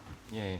그래서 어저께 이제 그 장중에 되게 안 좋았다가 이제 김민석 총리의 발언이 나오면서 이제 삼성전자의 주가 이제 반전하는데 또 뭐 그 외에도 뭐 하이닉스는 뭐 어저께도 많이 올랐고요. 그래서 그런 것들이 이제 합쳐지면서 하이닉스가 뭐 계속 떨어질 줄 알았는데 갑자기 상승을 하면서 어제도 하이닉스가 많이 올랐습니다. 그래서 김민석 총리까지 개입을 하면서 삼성전자가 이렇게 노조가 파업을 하면은 안 되지 않느냐 뭐 이런 얘기를 하셨습니다. 그리고 이제 구윤철 부총리까지 가세를 했는데 근데 우리가 다 봤을 때는 일반적으로 봤을 때는 야 일단 파업을 하면 일단 공장이 멈추고 직원들 일을 안 하는 거는 안 좋아 보이니까 더군다나 삼성전자가 이제 파업을 한다고 이런 것에 대해서 이제 부정적인 어떤 그 인식을 갖고 있는데 이 분야에서 저희 코너에서 몇 번 말씀드렸지만 로이터 역시 비슷한 어떤 기조가 있어서 한번 살펴보도록 하겠습니다. 네, 로이터 통신의 보도 가지고 오셨습니다. 그렇다면 첫 번째 키워드로 바로 열어보도록 하겠습니다. 네, 오늘 첫 번째 키워드는 부럽다 SK 하이닉스. 아마 뭐 삼성전자의 노조의 마음을 표현한 키워드인 것 같은데 아무래도 SK 하이닉스의 이제 보상 체계와 좀 달랐던 부분이 이게 지금 노사 협상의 결렬 이유가 될 것 같아요. 이 부분 함께 짚고 갈까요? 예. 제가 말씀드린 적 있지만 로이터 역시 비슷한 내용을 다뤘습니다. 핵심은 무엇이냐면 과장급 연봉으로 친다면 그럼 한 10년차 되겠죠. 10년차 됐을 때 SK하이닉스의 과장들은 올해 영업이익의 10%를 갖다가 n분의 1에서 나눠 갖게 되면 평균 한 6억에서 7억 정도 받게 됩니다. 그리고 많은 분들 인지하시겠지만 SK하이닉스의 영업이익이 계속 상승하고 있습니다. 빅테크들의 KPX가 투자액이 늘어나는 만큼 그 늘어나는 것의 상당수가 SK하이닉스로 흘러들어오기 때문에 SK하이닉스의 영업이익도 계속 상향하고 있어요. 그러면은 SK하이닉스의 직원들 입장에서는 SK하이닉스의 영업이익이 상승한다는 것은 자기들이 내년 한 3월째 받아야 될 인센티브 역시 동일하게 올라간다라는 것도 알 수가 있습니다. 그러면 SK하이닉스의 그 노조나 그 직원들은 영업이익 상승한 만큼 자신들의 들어올 수입도 늘어나게 되니까 거기서 기쁘게 되는 거고 이거를 누가 바라보고 있냐? 삼성전자 직원들도 바라보고 있다는 것이죠. 뭐 알기 싫어도 또 자기 동종업계 때 다 압니다. 알고 뭐 해외 이제 그 논문 발표하러 가면 다 같은 이제 분야에 있기 때문에 서로 논문 발표할 때도 서로 이런저런 얘기를 합니다. 그래서 이직도 많고요. 그런 맥락에서 봤을 때 삼성전자는 아니 SK하이닉스가 우리보다 2등 기업이라면서 삼성전자의 현재 임금 체계로는 과장급을 기준으로 했을 때는 아무리 많이 받아봐야 삼성전자가 뭐 천문학적 영업을 갖다 걷어봐야 1억 5천으로 딱 한도가 정해졌어요. 그러다 보니까 삼성전자 입장에서는 아니 2등 기업은 뭐 6억 7억씩 받아가는데 우리는 1억 5천 받아간다면 누가 이제 삼성전자에 충성심을 보이겠으며 그 요즘 세대는 또 다르죠. 충성심이라는 결국 이 회사를 다닐 것이냐 말 것이냐를 결정하는데 누가 삼성전자를 계속 다니겠느냐 이런 맥락에서 노조가 계속 반발하고 있습니다. 근데 삼성전자 경영진은 아니야. 우리는 이 이상 줄 수가 없어라고 모습을 봤기 때문에 이제 노조가 이제 파업으로 이제 치닫고 있다라고 보시면 될 것 같습니다. 네. 뭐 삼성전자 이제 노조의 마음을 잘 표현해 주신 것 같은데 두 번째 키워드로 바로 열어보도록 하겠습니다. 두 번째 키워드는 가슴에 품은 사직서 고민하는 삼성전자. 모든 직장인들이라면 가슴에 사직서 하나는 품고 다닌다라는 말이 있는데 삼성전자 직원들은 좀 말씀 들어보면 더 그럴 것 같다라는 생각도 드는 게 SK하이닉스 같은 동종업계에 있는 다른 직원들은 막 성과급을 7억씩 받는다는데 왜 나는 이것밖에 못 받느냐라는 좀 그런 억울한 마음도 있을 것 같고 그래서 뭐 이직을 고민하시는 분들도 이전보다는 또 많아질 것 같기도 하고요. 아무래도 그렇겠죠. 예, 그렇습니다. 그러니까 삼성전자 공시에 나왔는데 저도 깜짝 놀랐는데 삼성전자의 이직률이 직원들 정규직 이직률이 10% 이른다는 것입니다. 아니 삼성전자처럼 대단한 기업에서 또 자부심도 있는 그런 어떤 기업에서 이직률이 10%라는 거는 좀 상당히 충격적이고 인사관리에 뭐가 문제가 있지 않나라는 생각이 들 정도인데 결국 노조가 지적하는 게 그것입니다. 왜 우리 보고 너네가 너무 밥그릇을 챙긴다고 손가락질하지만 밥그릇을 챙긴다는 손가락질 하기 전에 우리가 만약에 이번에 노사 협상을 통해서 임금체계를 바꾸지 않는다면 삼성전자에서 핵심 인력들이 알짜배기 인력들이 경쟁사로 이직할 수 있는데 그렇다면 삼성전자 전체의 경쟁력이 줄어드는 것이 아니냐. 그 뭐 삼성전자뿐만 아니라 아마 화면을 보시는 많은 분들이 인지하시겠지만 회사에서 사실은 이제 핵심 인력들이라는 것은 경쟁사가 보기에도 핵심 인력입니다. 그런 사람들이 오히려 이직을 많이 합니다. 바꿔 얘기하면 아카오가 양화를 갖다 구축하는, 내쫓습니다. 그러니까 경쟁력이 없는 사람들 회사에 남아있죠. 남아있으면 오히려 남아있는 사람들이 회사에 남아있으면 오히려 회사에 저해되고 나쁜 영향을 끼치게 됩니다. 그런 점에서 이 보상 체계를 바꾸지 않는다면 삼성전자의 핵심 인력들이 마이크론을 뿐만 아니라 같은 한국 기업인 2천으로 넘어갈 수 있어요. 이러면 이제 삼성전자 전체의 경쟁률이 약화되기 때문에 이 반드시 바꿔야 될 그런 대목이다라고 계속 지적하는 것입니다. 그래서 이 분야를 갖다가 우리나라의 모든 국민이 삼성전자 경쟁에 말할 것도 없고 우리나라 모든 국민이 인지를 하시면서 이번 사태를 바라봐야 되지 않을까 싶습니다. 네, 그리고 이제 그런 지적도 있더라고요. 이게 이제 시대적으로 좀 어떻게 보면은 거스를 수 없는 변화다라는 지적도 있는데 이게 무슨 의미일까요? 예. 시대적으로 예전에는 몰랐던 사안이지만 새롭게 어떤 기술적 혁신이라든지 새로운 어떤 문명체계가 도달하면 우리가 거스를 수 없는, 예를 들면 2000년에 닷컴이 시작됐는데 야 누가 인터넷을 해, 인터넷 하지 마, 공부에 방해돼라고 집에다 인터넷 안 깔았다 칩시다. 뭐 그런 집도 있겠죠. 사실 인터넷이 없이도 공부를 잘할 수 있습니다. 하지만 시대적으로 인터넷이 있어야지 이메일도 보고 인터넷이 있어야지 인강도 수강할 수 있는데 근데 집에서 완고하게 야 인터넷 쓰지 마 하면은 이제 사실은 시대에 역행하는 네네. 것이고 지금 또 다른 시대에 역행하는 중요한 흐름 중 하나 무엇이냐? 로봇입니다. 로봇을 갖다 현대차가 아틀라스를 말미암아서 엄청난 주가가 이제 올라갔지만 민노총에서 뭐라고 얘기하고 있습니까? 모든 국민이 아틀라스에 반기고 그 주가가 올렸지만은 민노총만은 아틀라스를 다 한 대도 국내 생산지에 들어올 수 없다. 왜? 아틀라스가 들어온 순간 민노총의 입지가 약화되고 아틀라스가 들어온 순간 자신의 보상 체계가 꺾인다는 것이 분명한 사실이기 때문에 아틀라스를 반대하고 있습니다. 여기에 이재명 대통령가 나서서 아니 시대가 이제 바뀌고 있는데 대세를 어떻게 거슬 수 있냐 얘기하셨지만 민노총의 입장을 완고합니다. 완고한 입장이 그대로 관철된다면 현대차가 아틀라스가 없다면 생산 단가를 낮출 수 없고 그러면 지금은 이제 중국과 미국이 엄청난 극심한 갈등 상황에 있으니까 중국의 완성차가 미국에 들어갈 수 없지만 만약에 시대가 바뀌어가지고 중국의 완성차가 미국으로 들어가는 순간 현대차의 영업이익과 매출은 꺾입니다. 왜? 아틀라스가 없으니까. 이런 걸 민노총이 받아들여야 된다. 시대가 바뀌고 있다. 동일하게 하이닉스라는 경쟁사가 10%를 나눠주기로 해서 7억 6억씩 받아가고 있고 뭐 제가 보니까 유튜브에 뭐 코미디도 나오고 있습니다. 하이닉스 아들을 둔 이수지가 뭐 자랑하는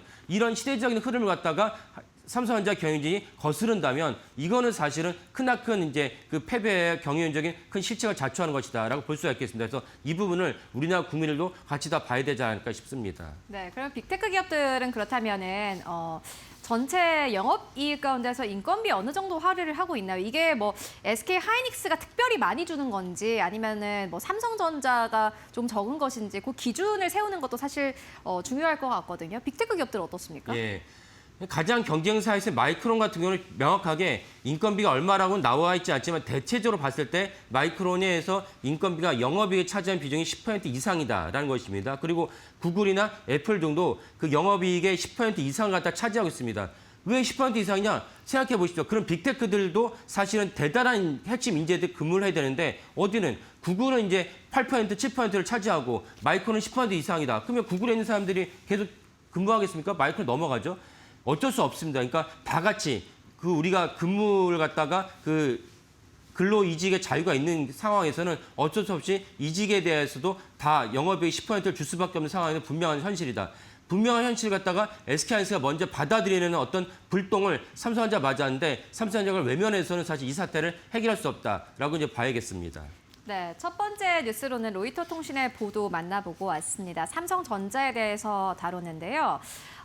노사 간의 협상이 결렬됐다라는 소식이 지금 시장에는 어떻게 보면 좀 부담으로 작용을 하고 있는 듯합니다. 일단 조우진 대표님께서 연이어서 지난주부터 그리고 오늘까지 삼성전자에 대해서 쓴소리를 해주고 계십니다. 일단 이거를 변화의 관점에서 좀 보실 필요가 있을 것 같은데요. 현대차도 역시나 마찬가지로 로봇을 생산 이제 현장에 투입하는 것을 지금 민노총에서 반대를 하고 있는데 이건 시대의 변화다. 이것을 반대하면 안 된다. 삼성전자도 비슷하다. 인력에 쓰는 비용 자체를 SK 하이닉스와 그리고 빅테크 기업들과 마찬가지로 올려야지 지금 이것은 맞지 않다라는 의견 함께 전해주셨습니다. 일단 관련해서 또 어떠한 결론이 나오는지 함께 확인해 보실 필요가 있을 것 같고요.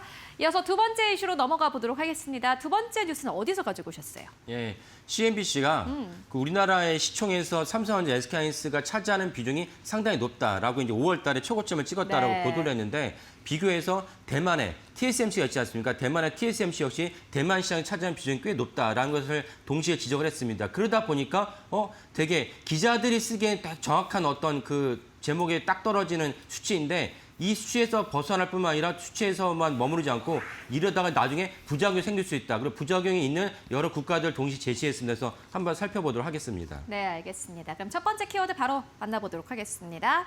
CNBC의 보도였는데 삼성전자, SK하이닉스가 최고라는 키워드입니다. 아마 삼성전자, SK하이닉스 덕분에 이게 코스피가 올라가는 건 맞지 않습니까? 그 때문이겠죠? 그렇죠. 예, 그러니까 사실은 정말 상정벽해. 우리가 1년 전만 하더라도 뭐 그 계엄의 어떤 그 탄핵 여파, 대선 어떤 치를 때만 하더라도 코스피가 2,500에서 뭐 2,600 왔다 갔다 했습니다. 근데 지금 뭐 8,000피를 갖다가 돌파할 것처럼 보이니까 이거는 정말 상상도 못할 일인데 결국 상상도 못할 일을 누가 만들었느냐? 삼성전자나 SK하이닉스의 반도체 판가가 올라가면서 천문학적 영업이익, 뭐 삼성전자 같은 경우 올해 300조가 넘을 것으로 여겨지고 SK하이닉스 250조 넘을 것으로 여겨집니다. 그래서 세수가 엄청나게 또 폭증을 하고 있습니다. 이런 것들이 그 발판을 말미암아서 주가가 이제 점프를 했는데 동시에 이제 아까 말씀 TSMC도 똑같이 그 반도체 영업, 그러니까 좀 더 세부적으로 말씀드린다면 AI 혁명을 말미암아서 TSMC도 엄청난 주가가 상승을 했고 삼성전자, SK하이닉스도 엄청난 주가 상승을 했습니다. 그래서 5월 달에 두 회사 갖고 있는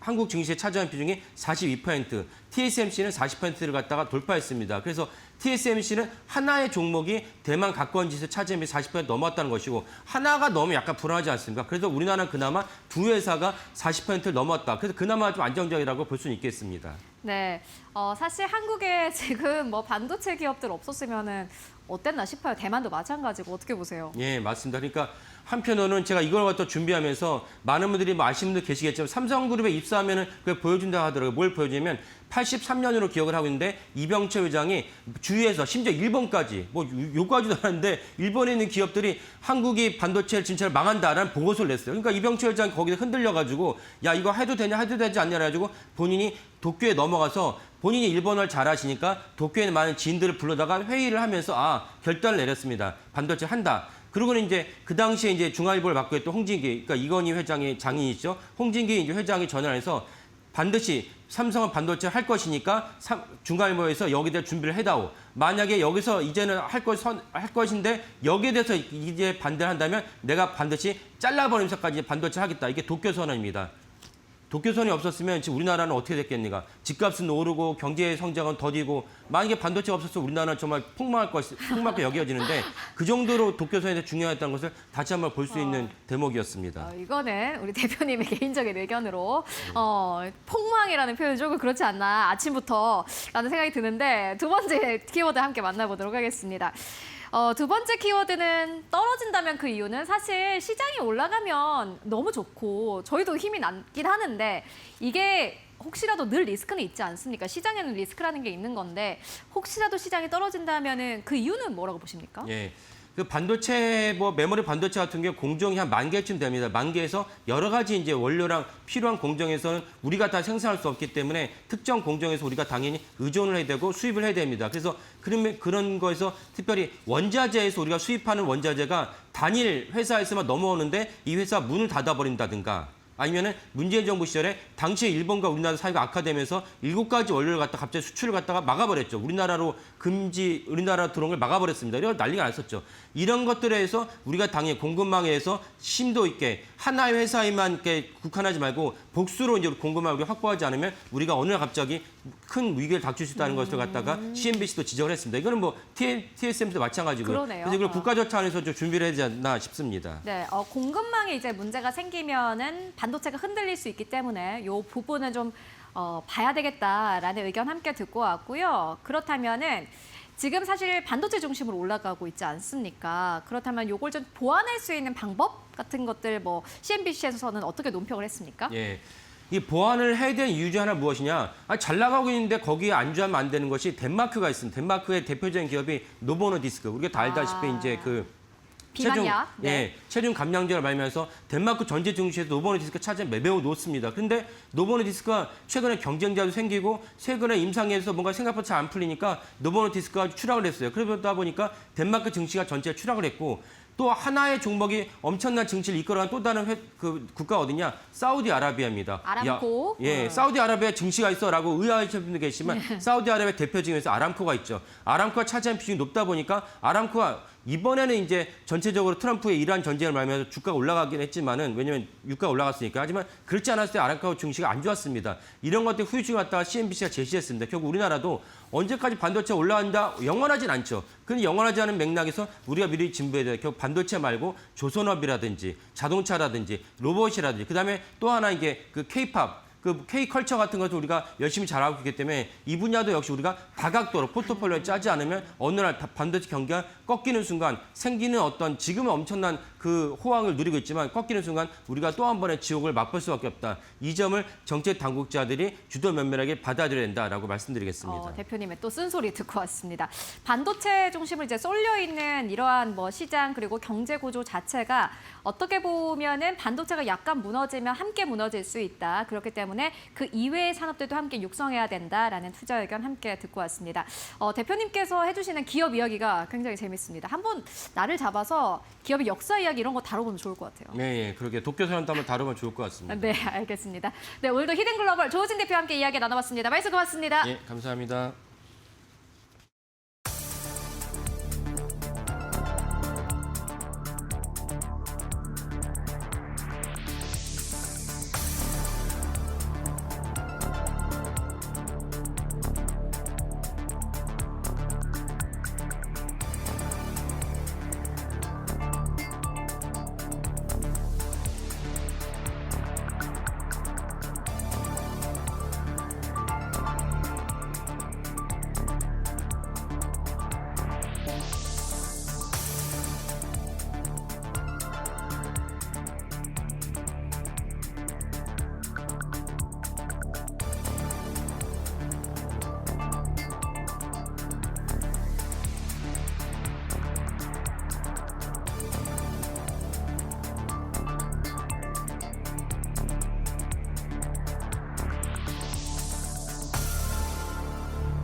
네, 여러분 밤새 편히 쉬셨습니까? 5월 14일 목요일입니다.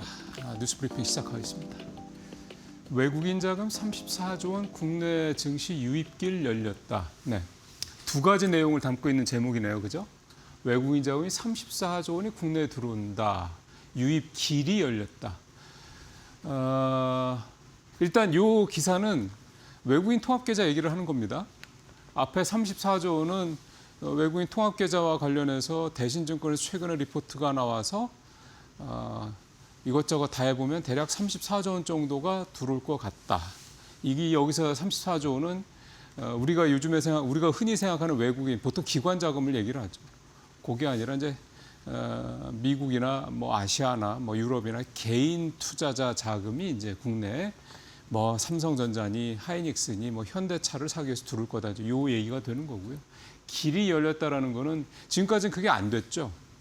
너무 복잡하고 개인들이 뭐 그렇게까지 할 만큼 사실은 개인들이 그렇게까지 복잡한 과정을 뚫어서 막 한국 주식에 투자를 해야 될 만큼의 한국 주식이 별로 없었죠. 근데 이제는 그런 주식들이 여러 개가 생겼죠. 그러다 보니까 외국 사람들이 특히 미국 사람들이 뭐 레딧이니 뭐 그런 여러 가지 그 온라인 사이트를 통해서 한국 주식 어떻게 투자해야 돼? 삼성전자 어떻게 사야 돼? SK하이닉스 어떻게 사야 돼? 등등등 뭐 그런 얘기들이 굉장히 많이 문의가 오고 있다. 뭐 그런 게시판에 그런 내용이 많다는 얘기는 뭐 작년부터 계속 나왔던 얘기인데 그 방법이 없었죠. 근데 이제 그게 하나하나 생기고 있습니다. 대표적으로 삼성증권이 IBKR이라고 하는 여기가 이름이 인터랙티브 브로커스라는 데인데 쉽게 생각하면 브로커리지를 하는 회사입니다. 그러니까 연결을 해주는 회사죠. 그래서 여기를 통해서 이제 국내 미국 투자자들이 국내 주식을 직접 투자할 수 있는 그런 길을 만들어 놨죠. 삼성증권뿐만이 아니라 키움증권, 뭐 하나증권 이렇게 일단 좀 앞서가고 있고요. 그 다음에 보니까 뭐 메리츠, 키움 등등등에서 굉장히 다양한 증권사들 여기 말고도 이제 뭐 소형까지는 어렵겠지만 중형 증권사들까지는 이 해외 이 외국인 통합 계좌를 만들려고 지금 현재 준비 중이다 이렇게 알려지고 있습니다. 그러니까 뭐 얼마나 할지는 모르겠습니다만 이게 또 돈이 돼야 하죠. 그냥 이게 뭐 서비스 제공한다고 돈을 버는 건 아닐 테니까요. 아무래도 이것도 역시 뭐 대형사 위주로 진행이 되지 않을까 싶긴 합니다만 어쨌든 그게 되고 있고요. 미국 쪽이 일단 많고 하나증권 같은 경우하고 키움증권 같은 경우 하나증권은 주로 이제 홍콩 푸투증권이랑 제휴를 했는데 이쪽 아시아권, 동남아시아권 계좌가 굉장히 좀 많을 거고 제가 봤을 때는 중국 본토 개인 투자자들이 만약에 국내 주식에 투자할 수 있는 길이 열린다고 그러면 미국 투자자들하고는 또 좀 다른 차원이 아닐까. 사이즈도 사이즈고 투자 성향이 굉장히 투기적인 성향이 강하죠. 중국 이 투자자들이. 그래서 굉장히 미국 쪽보다 오히려 더 셀 수도 있겠다. 이런 생각도 좀 뭐 하게 들게 됩니다. 그다음에 메리츠, 키움은 유럽, 또 동남아 쪽 이렇게 연결을 잘 해주는 그런 데랑 제휴를 했고요. 그래서 이제 전 세계 다 한국 주식에 투자를 할 수 있는 길이 열리고 있다라는 거고 앞서 이제 34조 원이 대신증권에서 추산한 거라고 그랬는데 이거는 이제 미국의 그 개인 투자자들 중에서 MSCI 이 아시아 쪽 세계 지수 내에서 이제 한국 주식 비중 2%, 그 정도로 이게 사실은 지금 나와 있는 수치만큼 가지고 계산을 한 거고요. 그거는 최소라고 보면 될 것 같습니다. 34조가 아니라 뭐 훨씬 더 많은 돈이 한국 주식에 계속 들어올 수 있다. 좋게 보면 그렇고요. 나쁘게 보면 들어왔다 빠져나갈 수 있다는 얘기도 되는 거죠. 개인들은 기관에 비해서 훨씬 더 빨리 들어왔다 빨리 빠져나갈 수 있다는 거. 그만큼 우리나라 시장이 이제 변동성이 커진다 이렇게 얘기가 되는 거고 우리가 미국 주식 시장을 서학개미들이 그렇게 많이 투자를 하시는 가장 큰 이유가 뭐겠습니까? 변동성이 적고 꾸준히 우상해야 한다라는 거고 웬만한 주식에 투자해서도 뒤통수 맞는 일이 별로 없다라는 거잖아요. 결국은 우리 주식시장도 그렇게 가야 될 겁니다. 누가 투자를 하든 그게 한국 사람이든 미국 사람이든 유럽 사람이든 뭐 방글라데시 사람이든 뒤통수 맞는 일이 없어야 될 거고요. 그다음에 한국 주식에 투자해서 그 주식이 계속해서 꾸준히 뭐 1년, 5년, 1년, 3년, 5년, 10년 꾸준히 우상향을 해야 될 겁니다. 우리가 서학개미들이 미국 주식에 투자하면서 그렇게 봐왔던 것처럼 지난 10여 년 동안, 10년, 20년 동안요. 그렇게 된다고 그러면은 미국 시장처럼 꾸준히 우상향하는 주시장이 우리도 될 수 있다라는 거죠. 그러려면 좋은 기업들이 많이 나와야 될 거라는 거예요. 지금은 뭐 삼성전자, SK하이닉스는 현대차 같은 대형 중심이겠지만 계속해서 이런 중소형주들이 이렇게 평가받고 성장하고 또 투자받고 이런 어떤 그 선순환 고리를 만들어 간다고 그러면 그러니까 이 얘기는 지금 당장에 굉장히 뭐 외국인 투자 자금이 들어와서 우리 시장이 더 갈 거다, 삼성전자, 하이닉스가 더 갈 거다 이렇게 단편적으로 볼 문제가 아니고요. 우리 주시장이 정말 미국 시장처럼 꾸준히 우상향하는 그런 굉장히 선진 시장으로 체질 개선을 할 수 있느냐 그의 시험대에 올랐다 이렇게 보는 게 맞습니다. 언제든지 외국인들은 아유 한국 주식 안 되겠네. 코리아 리스크란 말이 왜 있나 했네. 이러면서 나가면 이제 다시 들어오기 쉽지 않을 거거든요. 특히 개인 투자자들은 한번 처음에 좀 불쾌한 일을 당하면 한국 주식에 대한 신뢰를 갖기 어려울 겁니다. 그런 시험대가 지금 한국 시장, 한국 주식시장이 맞고 있다. 이런 의미에서 이 기사를 오늘 좀 가져왔습니다. 나머지 기사들은 좀 짧게 가겠습니다. 모건 스탠리가 코스피 1만 포인트까지 가능하다. 9,500선 제시를 하면서요. 1만 포인트까지도 가능하다. 요즘에 뭐 보통 일단 기본적인 얘기를 하나 하고 최대 얼마 이렇게 얘기하는 증권사들이 되게 많습니다. 그만큼 자기들이 현재 전망하고 있는 수치가 자기들이 봐도 자신이 없는 겁니다. 그래서 뭐 안 되면 뭐 모건 스탠리도 안 되면 6천, 잘 되면 10,000 이렇게 얘기를 하고 있는 거고요. 요즘에 뭐 나오는 증권사들이 대부분 다 그렇습니다. 어쨌든 10,000포인트 얘기가 요즘엔 이제 너무 흔하게 좀 나오고 있는 그런 상황이 됐고 모건 스탠리 리포트에서 중요한 거는 제가 봤을 때는 한국 시장의 체질이 개선되고 있다라는 부분입니다. 무슨 얘기냐면 반도체만 얘기를 한 게 아니고 방산, 에너지, 안보, 재건, 자동차, 로봇 이런 식의 얘기를 했거든요. 그러니까 한국에 반도체 산업만 있는 게 아니라는 얘기를 모건 스탠리는 중요하게 좀 포인트 아웃을 했습니다. 앞서 말씀드린 우리 시장이 이렇게 꾸준히 우상향하려면 반도체만 가지고는 안 됩니다. 조선, 조방원전, 자동차라기보다는 로봇으로 봐야 되는 거지. 계속해서 이런 제조업 쪽에서 우리가 갖고 있는 글로벌 경쟁력이 하나하나 주식시장으로 이제 잘 반영이 돼서 그게 그 기업들이 성장하고 커가고 해외도 진출을 하고 그렇게 성장을 해 나가야지 결국 이제 모건스탠리가 얘기한 것처럼 또 우리 시장에 앞서 말씀드린 것처럼 그렇게 외국인들이 편하게 투자할 수 있는 그런 시장이 될 거고 그러기 위해서는 반도체에도 이런 다양한 우리 제조업 섹터들 또는 이제 나중에는 소프트웨어 섹터들까지 다 이렇게 성장을 해야 된다. 그 얘기가 되겠습니다. 그리고 이 기사에서는 뭐 뜻밖의 종목, 요게 아마 이제 눈에 들어오실 텐데 그 뜻밖의 종목은 SK 스퀘어하고 NC였습니다. 자, 외국인 닷새가 24조 원을 순매도했다. 표 보시죠? 5월 7일부터 좀 5거래일 연속 순매도를 하고 합쳐서 24조 원 순매도를 했다라는 겁니다. 결국 이제 외국인들의 순매도의 성격이죠. 이게 한국 시장 이탈이냐 아니면 리밸런싱이냐. 지금까지 나오는 얘기들은 리밸런싱 쪽에 무게가 큽니다. 그리고 리밸런싱이라는 얘기를 할 수가 있는 또 이유도 외국인 24조 원 팔았는데 주식시장 올랐지 않습니까? 계속 오르고 있고요. 개인이 ETF를 산 이 금융투자죠. 이 기관, 개인과 기관의 수급이 지금 외국인의 이 엄청난 매도세를 지금 다 받아내고 있는 거고 작년부터 올해까지 외국인들의 매도 규모는 한 달에 뭐 얼마를 팔았다 이런 걸 떠나서 규모 자체가 사실 엄청나게 큽니다. 이 기사에서도 설명을 하고 있습니다만 외국인의 이런 매도가 리밸런싱이라고 보는 이유는 반도체가 워낙 많이 오르다 보니까 이제 담아낼 수가 없는 거죠. 한도에 걸려서. 그래서 팔고 있는 거다. 만약에 외국인이 지금 이제 한국 삼성전자, SK하이닉스가 이제 끝났다고 생각한다라면 보이는 비중을 다 털겠죠. 그럼 매도 규모는 이거의 3배, 4배, 5배가 될 겁니다. 근데 그렇지 않다라는 거죠. 비중이 넘치는 부분들만 자꾸 이제 털어내는 식으로 해서. 근데 이렇게 되면은 우리 국민연금이 하는 것처럼 이런 자산운용사들도 이 삼성전자, SK하이닉스 더 갈 텐데 이 한도 때문에 이거 안 된다. 그러면 한도를 삼성이나 하이닉스에 대해서는 열어야 되겠 이렇게 생각할 수 있다는 얘기죠. 그렇게 되면은 또 이제 또 막 빨아들이겠죠. 어쨌든 지금 시장은 뭐 반도체, 삼성전자, SK하이닉스 뭐 이 일부 종목에 워낙에 집중되는 시장이기 때문에 외국계 자산운용사들, 외국인들도 이런 부분들을 감안을 할 상황이 오지 않을까 그런 생각이 좀 듭니다. 자, 마지막으로 뭐 이건 젠순왕이 어제 10시쯤 오전 10시쯤 트럼프 대통령이 자기 SNS에 젠순왕도 같이 가 뭐 이렇게 하면서 이제 이슈가 됐고 우리 시장에서도 그 시간을 그러니까 오전 10시 좀 넘어서 갑자기 개인 투자들이 하이닉스를 엄청나게 매수하면서 시장이 상승 반전했고 또 삼성전자도 덩달아 또 매수가 좀 들어오고 하면서 반도체 종목들 어제 반등하면서 마감이 됐습니다.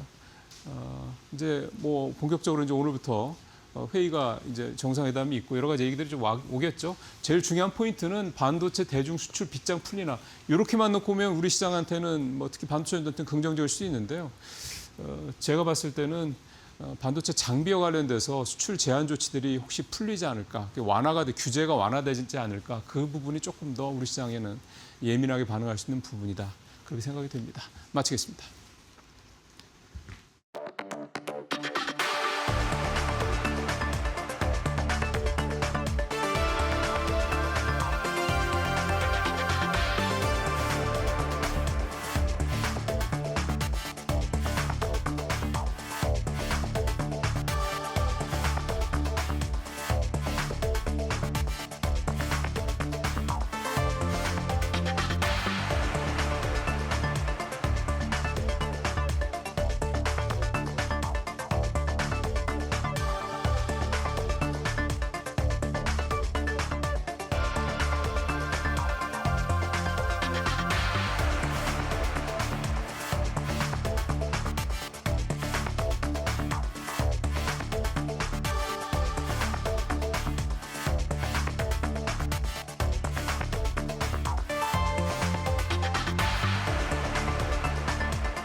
네, 마켓 비하인드로 이어가 보도록 하겠습니다.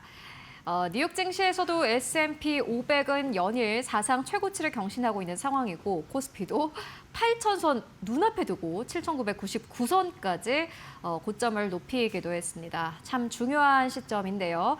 이런 시점에서 모셨습니다. IM증권 서울금융센터의 이창원 이사 모시고 시장 이야기 나눠보도록 하겠습니다. 안녕하십니까? 네, 안녕하십니까? 네, 이사님 간밤 증시 어떻게 보셨어요?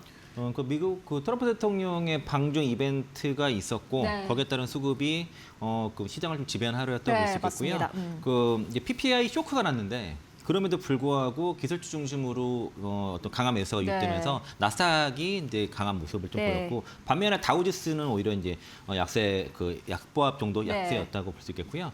필라델피아 반도체 지수가 시장을 어떤 이끌었습니다. 이게 이제 젠슨왕이 이제 그 방문 사절달에 막판에 그죠. 포함이 네. 되면서 어떤 그 반도체랑 또 하드웨어 기업들의 그 시세가 이끌었고 다우 쪽은 그 사모 사모 신용 불안이라든가 부동산 대출 우려 이런 때문에 전체적 약세였는데 네. 시장을 움직였던 큰 3대 테마가 가장 큰 거는 뭐 트럼프 방중 테마라고 볼 수 그죠. 있겠고요. 네. 요게 그 참여했던 그 CEO가 참여했던 기업들 뭐 엔비디아 테슬라, 애플 이런 기업들이 다 이제 중국 노출도가 높은 기업들이 대체로 강했다라고 볼 수 있겠고 특히 옵션 만기일이 금요일인데 네. 지금 엔비디아 상승 요인이 옵션 수급이 굉장히 큽니다. 그러니까 콜옵션 매수가 굉장히 집중되면서 이게 감마 스퀴즈가 계속 연일 터지는 모습이라서 그래서 아마 금요일쯤에는 좀 변동성을 좀 조심할 필요는 있을 것 같고요. 그래서 네네. 금요일날 뭐 추경 매수하시는 건 좀 조심해야 됐고 그리고 4월 PPI가 1.4% 급등하면서 인플레이션 우려를 키긴 했지만은 실제 연준이 그 중요시하는 그 PC 관련 항목들은 예상보다 안정적일까라는 그런 분석이 나오면서 조금 이렇게 국제금리가 막 급등했던 것들을 좀 막판에 막아주는 그런 모습들을 좀 보여줬고요. 그렇군요. 네. 그 엔비디아가 4.83% 올랐고 2.29% 올랐고 마이크론이 4.83% 올랐습니다. 그러니까 이제 확실히 트럼프 방중 기대감이 전반적으로 AI 데이터 센터 시장 확대 기대감으로 인해서 반도체 섹터의 시세를 이끌었고요. 알파벳이 신고가를 갔습니다. 네. 3.97% 올랐고 메타 이것도 그 방중 살 때 들어갔죠. 네. 그래서 이제 그 AI 신제품 공개라든가 대규모 인프라 계약 소식이 나오면서 강세를 보였고요. 특이점은 자동차 섹터에서 그 포드가 13% 급등했는데 네. 모건 스탠리에서 그 향후에 이제 그 하이퍼스케일러 쪽에 그 포드가 ESS 관련 계약이 나올 거로 맞아요. 예상하고 투자 의견 있고 나왔어요. 대략 한 뭐 100억 달러 정도 규모가 될 수 있다라고 이제 급등세가 나타났는데 요거는 좀 아쉽게도 국내 2차전지 섹터는 약간 센트 약세 요인을 네. 될 수 좀 있을 것 같고요.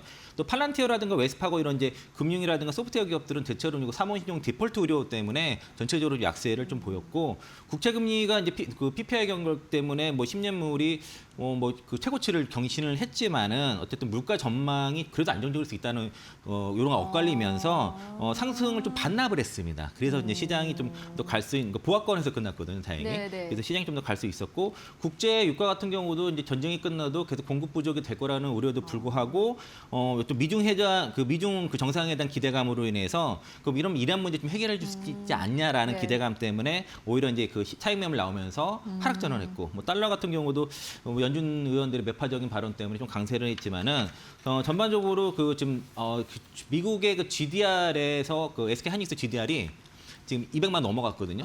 그러면 오늘 이제 그 SK 하이닉스 쪽은 오늘 장중 200만 원 아마 돌파 가능성이 좀 있을 것 그래요? 같고요. 그 MSCI 한국 지수 ETF가 5.68% 올랐는데 야간 선물은 그렇게 오르지는 않았어요. 네. 그래서 이제 오늘 뭐 급등한다기보다 오늘은 아마도 이제 반도체 저는 여전히 이제 강세 가능성이 있고 트럼프 미중 정상회담 이벤트 때문에 아마 그 장중에 나오는 소식으로 인해서 관련 종목들이 좀 등락이 있을 수 있겠다라고 좀 판단하고 있습니다. 네, 좀 정리해보고 가도록 하겠습니다. 일단은 뭐 미국 증시 같은 경우에는 간밤에는 다우가 또 약보합이었고요. 생산자 물가지수가 발표가 됐는데 생산자 물가지수가 좀 높게 발표됐음에도 불구하고 기술주가 강세를 보였습니다.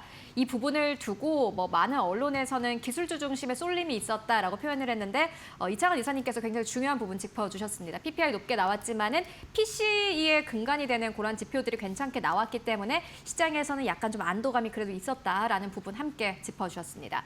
그리고 무엇보다 이제 미국과 중국 간의 정상회담 말씀처럼 거기에 이제 나오는 뉴스가 오늘 장중에 굉장히 또 영향을 미칠 텐데 어떤 부분을 좀 집중적으로 보면 좋을까요? 그러니까 지금 2017년 방중 사절다보다는 좀 축소됐죠. 당시에는 네네. 이제 그 네. CEO들이 27명이고 이번엔 18명 그 CEO 방중단은 구성이 됐는데 어제 이제 그 일론 머스크 X에 보니까 이제 에어포스 원에 동승한 거는 이제 젠슨 왕이랑 자기뿐이다라고 이렇게 얘기했고 나머지 그분들은 아마 별도로 간 건데 일단은 중국에 좀 도착한 상태고요.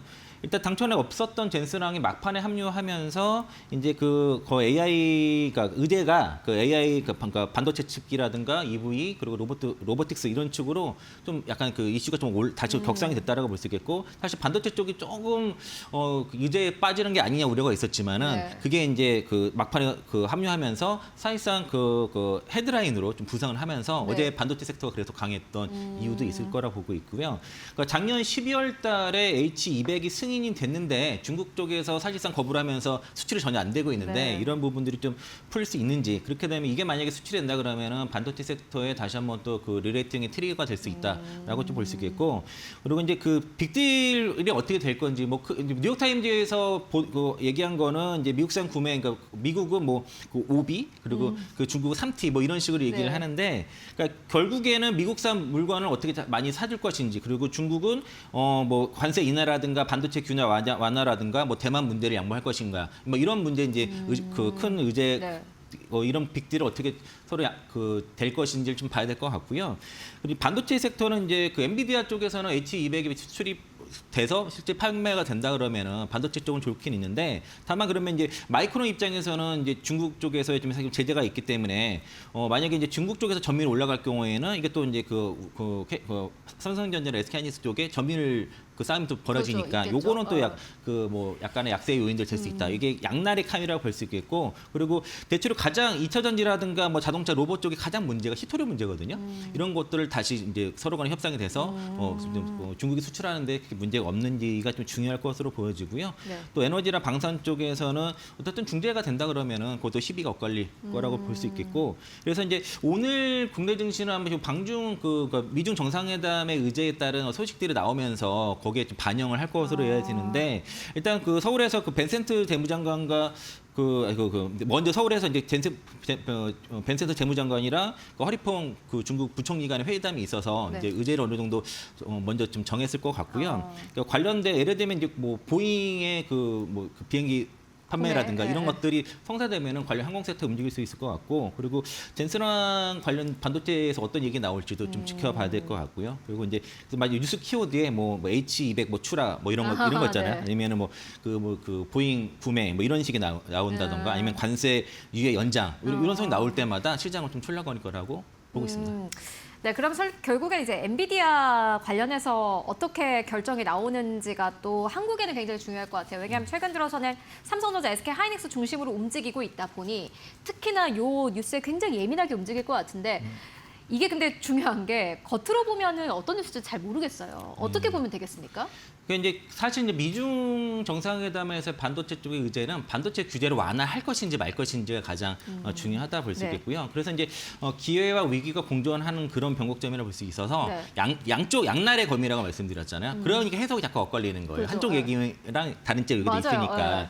그래서 이제 어쨌든 저는 이제 오늘 정상회담의 내용과 상관없이 반도체 섹터는 좀 포트를 잘 유지하고 비중을 잘 유지하고 버티고 가져가야 된다라고 좀 말씀을 드리겠고요. 만약에 이것 때문에 흔들리게 예, 되면 그러니까 메모리 업황 본질 자체가 슈퍼사이클이잖아요. 그죠. AI 주도권 자체가 삼성전자, 네. 하이닉스가 딱 틀어지고 있는 네. 상황이기 때문에 삼성전자, 하이닉스를 비중을 잘 끌고 가시는 게 맞을 것 같다는 생각이 들고 올해 이제 삼성전자랑 하이닉스가 지금 시가총 차이가 뭐 250 수준밖에 별로 벌어지지 않았기 네. 때문에 삼성전자가 오히려 싸게 느껴지는 거예요. 많이 올랐음에도 불구하고 하이닉스에 비해서 삼성전자가 지금 오히려 매력이 좀 부각이 되는 네. 상태고 그 파업 이슈로 인해서 뭐 영업이익 손실은 뭐 한 7에서 12% 정도로 그 JP모건에서 분석을 하니까 그 정도면은 뭐 파업이라는 손실을 충분히 영업이익 상승, 실적 상승으로 이겨낼 것 같기 때문에 많이 올랐어요. 올랐음에도 불구하고 비중이 적다 하면은 어제 빠졌을 때 기회였고 지금도 많이 갭으로만 많이 뜨진 않는다고 하면은 네. 좀 그래도 좀 막판 마지막에 좀 참여할 수 있지 않나라고 생각이 들고요. 네. 그리고 이제 그러니까 아까 그러니까 H200에 수출되면은 삼성이나 하이닉스 다 좋아요. 다 좋은데 마이크론 리스크는 약간 부각될 수 있다. 마이크론의 그 점유율 회복에 따른 이제 점유율 하락 이런 이슈는 있고 그리고 뭐 로컬 업체 규제 완화 뭐 CXMT라든가 그 YMTC 이런 쪽 그 D램이나 낸드 네. 쪽의 규제 완화는 사실 저는 그렇게 크지 않은 것 것 같아요, 사실은. 그래요? 예, 그러니까 사실 더 거기 이제 가격이 소비자 뭐 PC라든가 스마트폰에 들어가는 램 가격이랑 그리고 기업용 B2B로 들어가는 가격이 완전 다른 거거든요. 그래서 실제 이제 그 가격에 영향을 그렇게 주지 않을 것 같고 중국 업체들은 좋겠지만은 그게 이제 국내 업체들한테 영향은 별로 안 줄 것 같아서 네. 그래서 이제 사실은 젠슨왕이 참여했다는 것만으로도 반도체 업황은 지금 업종은 센트가 올라가는 그런 이슈인데 이게 만약에 이제 규제까지 풀리게 되면은 공급망이 더 이게 안정화가 됐고 그리고 이제 만약에 그냥 유지돼도 우리는 좋고요. 풀리면 더 좋고 이 정도로 해석하시는 게 저는 맞다고 보고 있습니다. 네, 그렇다면 뭐 미국과 중국 간의 정상회담은 사실 한국에게는 어떻게 보면 모멘텀이 될 수밖에 없는 상황이네요. 그리고 이제 또 저희가 또 짚고 가야 할 기업이 현대차가 아닐까 싶습니다. 어제 보니까 9.9% 넘게 급등, 71만 원대까지 올라가면서 거래를 마감을 했습니다. 이제 저는 또 그런 생각도 드는 게 현대차가 보니까는 이제 피지컬 AI 쪽으로 이야기 나오고 있는데 이게 테슬라도 비슷하지 않습니까? 자동차 만드는데 네. 그 이외의 그러한 이제 비즈니스들에게 큰 점수를 준 거고 현대차도 어떻게 보면 좀 그런 식으로 다시 한번 평가가 가능하지 않을까 하는 기대감도 들고요. 어떻게 보세요? 지난 1월 달에 CES 내용을 봐도 이전에는 어떤 시장의 아젠다를 테슬라 일론 머스크가 제시를 많이 하고 끌고 갔는데 이젠 그렇지 않다는 거죠. 뭔가 아젠다를 제시를 하면은 실제 현실화시키는 거는 현대차가 다 하고 있습니다. 그러니까 제 지난주 전략이 지난주 이제 이 시간에 말씀드렸던 게 그러니까 반도체 쪽이 약간 단기갈 이슈가 좀 있기 때문에 맞아요. 그러니까 이제 일단 그 비중 있게 가져가시더라도 매수는 피지컬 AI 쪽으로 그 집중할 필요가 있다라고 좀 말씀을 드렸어요. 그래서 네. 삼성하이닉스는 이제 그 보유하면서 가져가고 현대차 그룹주에 좀 집중적으로 매집할 필요가 있다 맞습니다. 그렇게 예. 말씀드렸었는데 그게 이제 그 현대차 그룹주가 동방 상승한 게 뭐 그 현대차, 현대글로비스, 현대모비스 네. 그리고 그 뭐 현대오토에버 이제 그리고 이제 현대제철도 조금씩 움직이고 있는데 이게 이제 그 시장의 그 단순 테마성 반등이 아니라 그러니까 시장 프레임 자체가 완전히 바뀌었다는 거죠. 예, 그렇게 보시면 되겠고 그리고 현대차 같은 경우에는 이제 전체 그 현대차 그룹의 피지컬 AI를 끌고 가는 컨트롤 타워이기 때문에 코어입니다, 코어.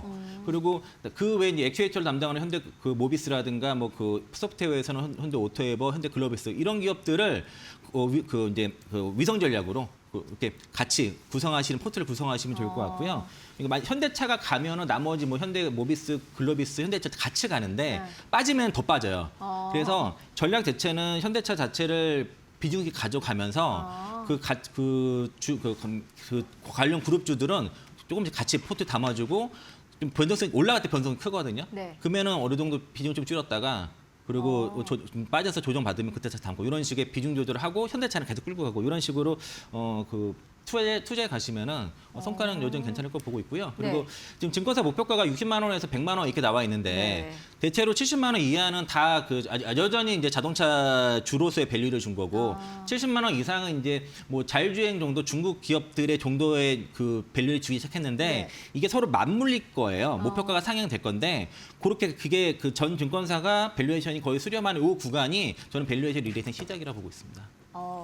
굉장히 의미 있는 이야기를 오늘 너무 많이 전해주셔서 지금 약간 체할 것 같다라는 생각도 드는데 현대차 최근에 급등하는 거 보고 많은 분들께서 현대차 사고 싶다라고 생각을 하시는 분들도 많을 것 같습니다. 그래서 또 다르게 생각을 한 게 그러면은 관련 종목들 현대차 밑에 있는 기업들 좀 사볼까라고 고민을 하실 것 같은데 이창한 이사님께서는 그래도 포트폴리오 안에서 중심을 가지고 가는 것은 현대차 그리고 시장의 변동성이 있을 때마다 급등할 때 뭐 현대글로비스 같은 것들 팔았다가 다시 내려오면은 그때 또 관련 기업들 사는 게 맞겠다. 다만 포트폴리오 안에서 현대차 관련해서 비중을 가지고 가고 싶다면은 현대차의 비중을 가장 크게 가지고 가는 것이 맞다라는 투자 의견 전해주셨습니다. 굉장히 또 저희 시청자분들에게 아주 세심하고 디테일한 투자 의견 전해주셨어요.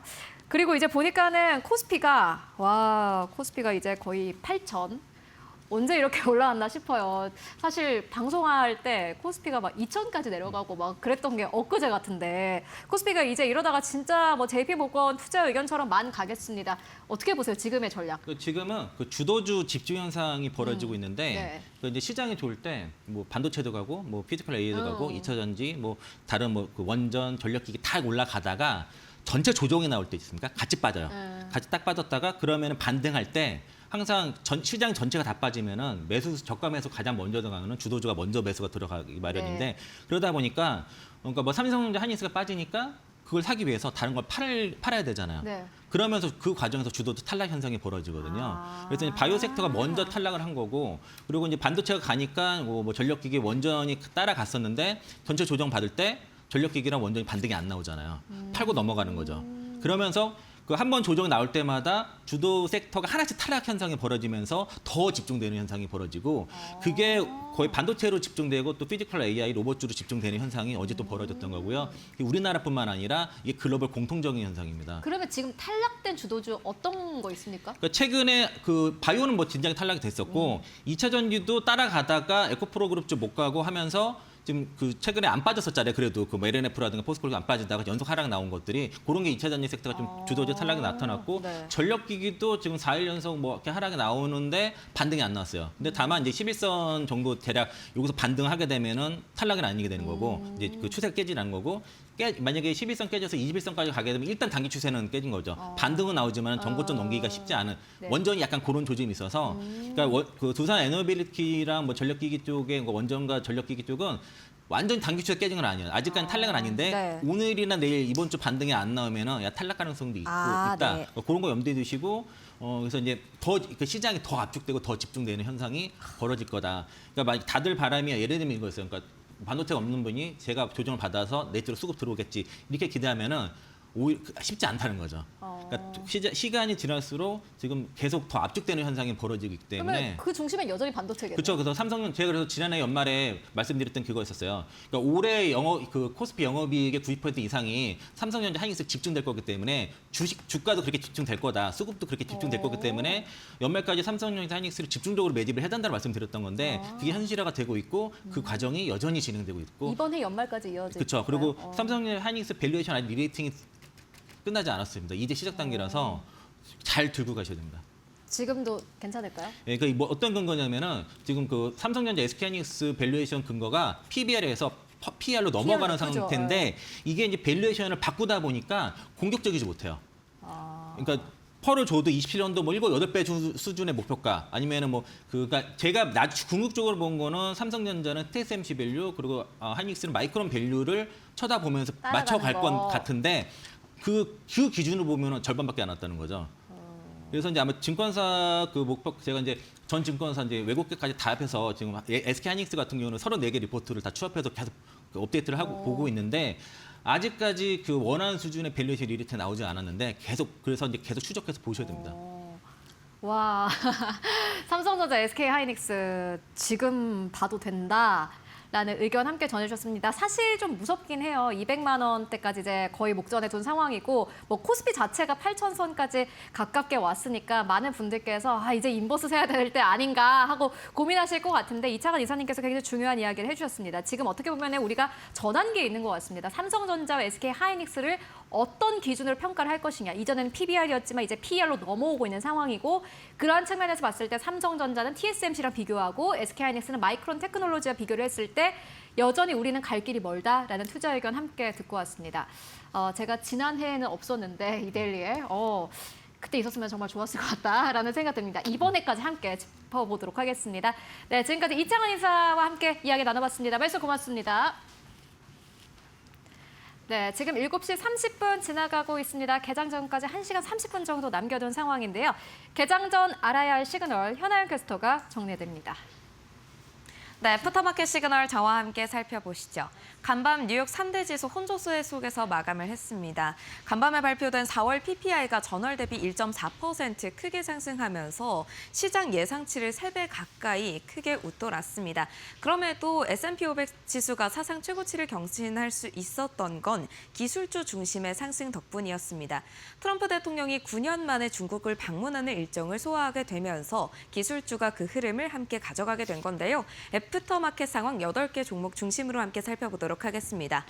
엔비디아의 젠스덩 CEO 트럼프 대통령의 중국 방문 일정에 합류하게 되었습니다. 그러면서 이 중국발 엔비디아의 칩 판매 다시 재개될 수 있는가라는 기대감 바닥난 걸로 보이고 있는데요. 정규장에서 2.29% 상승, 애프터마켓에서도 0.53% 추가 상승해냈습니다. 그리고 애플은 정규장에서 1.38% 상승하면서 $300 선을 넘어서기도 했는데요. 애프터마켓에서는 0.16% 빠지고 있습니다. 테슬라도 일론 머스크 CEO가 트럼프의 중국 방문 일정에 함께하게 되면서 기대감 함께 받아갔습니다. 정규장에서 2.73% 상승, 애프터마켓에서 0.34% 추가 상승하면서 $446 선에 거래되고 있는 상황이고요. 또 알파벳 살펴보시면 정규장에서 4% 가까운 상승폭을 켜냈습니다. 다음 주에 개발자 컨퍼런스가 예정되어 있는 알파벳입니다. 곧 알파벳이 제미나이 기반의 안드로이드 서비스를 새롭게 출시할 예정이라고 밝혔습니다. 그러면서 구글이 이 AI 업계에서 역량을 크게 드러내고 있다는 걸 한 번 더 살펴볼 수가 있었습니다. 애프터마켓에서는 0.06% 소폭 빠지고 있다는 점 확인하실 수 있겠고요. 마이크론은 정규장에서 4.83% 크게 쏘아 올렸습니다. 삼성전자의 노조 총파업이 점차 현실화되고 있습니다. 그러면서 이 반사 이익을 마이크론이 가져갈 수 있을 것이라는 시장의 기대감이 있었습니다. 하지만 현재는 0.02% 소폭 빠지고 있습니다. 이어서 다음 시그널 함께 살펴보겠습니다. 네, 유가 흐름 먼저 살펴보도록 하겠습니다. WTIU 0.03% 소폭 상승하면서 $100 선 위로 다시 올라선 모습인데요. 트럼프 대통령이 중국에 방문하는 일정이 소화가 되면서 이제 WTIU도 안정세를 다시 찾는가 싶었는데 시장에서는 이 원유 재고가 급격하게 하락할 것이란 전망이 전해지면서 다시 상승폭으로 전환됐습니다. 또 금 가격도 0.16% 하락하면서 $4,600 선에 거래되고 있는 모습입니다. 이어서 다음 시그널도 함께 살펴보시죠. 네, 다음 시그널 살펴보시면요. 국내 관련 주요 지표들 오늘 긍정적으로 나와줬습니다. 코스피 200 야간 선물 시장 그리고 EWY 한국 ETF가 궤를 함께하고 있는데요. 코스피 200 야간 선물 시장 0.58% 상승했습니다. 1200포인트 선 위로 올라와 있고요. EWY 한국 ETF도 5%대 크게 오름세 보였습니다. 188포인트 선에 지나갔습니다. 또 필라델피아 반도체 지수도 2%대 상승폭 보여주면서 12,000선 다시 돌파하는 움직임 보여줬는데요. 간밤 미증시에서 기술주 중심의 상승, 반도체주 중심의 상승이 있었기 때문에 필라델피아 반도체 지수도 상승폭 키워냈습니다. 원달러 환율은 0.19% 하락하면서 1,490원 선에 거래됐습니다. 네, 지금까지 시그널 함께 살펴봤습니다. 네, 미국과 중국 간의 정상회담에 대한 기대감도 있고 다시 한번 삼성전자, SK하이닉스 목표가 상향 조정 리포트도 나오고 있습니다. 일단 시장에 대한 기대감을 가지고 가볼 수 있겠다라는 생각 듭니다. 오늘 저희가 준비한 소식은 여기까지고요. 오늘 장도 성공 투자하시길 바랍니다. 네, 저희는 내일 다시 이 시간에 찾아오도록 하겠습니다. 시청해주신 여러분 모두 고맙습니다.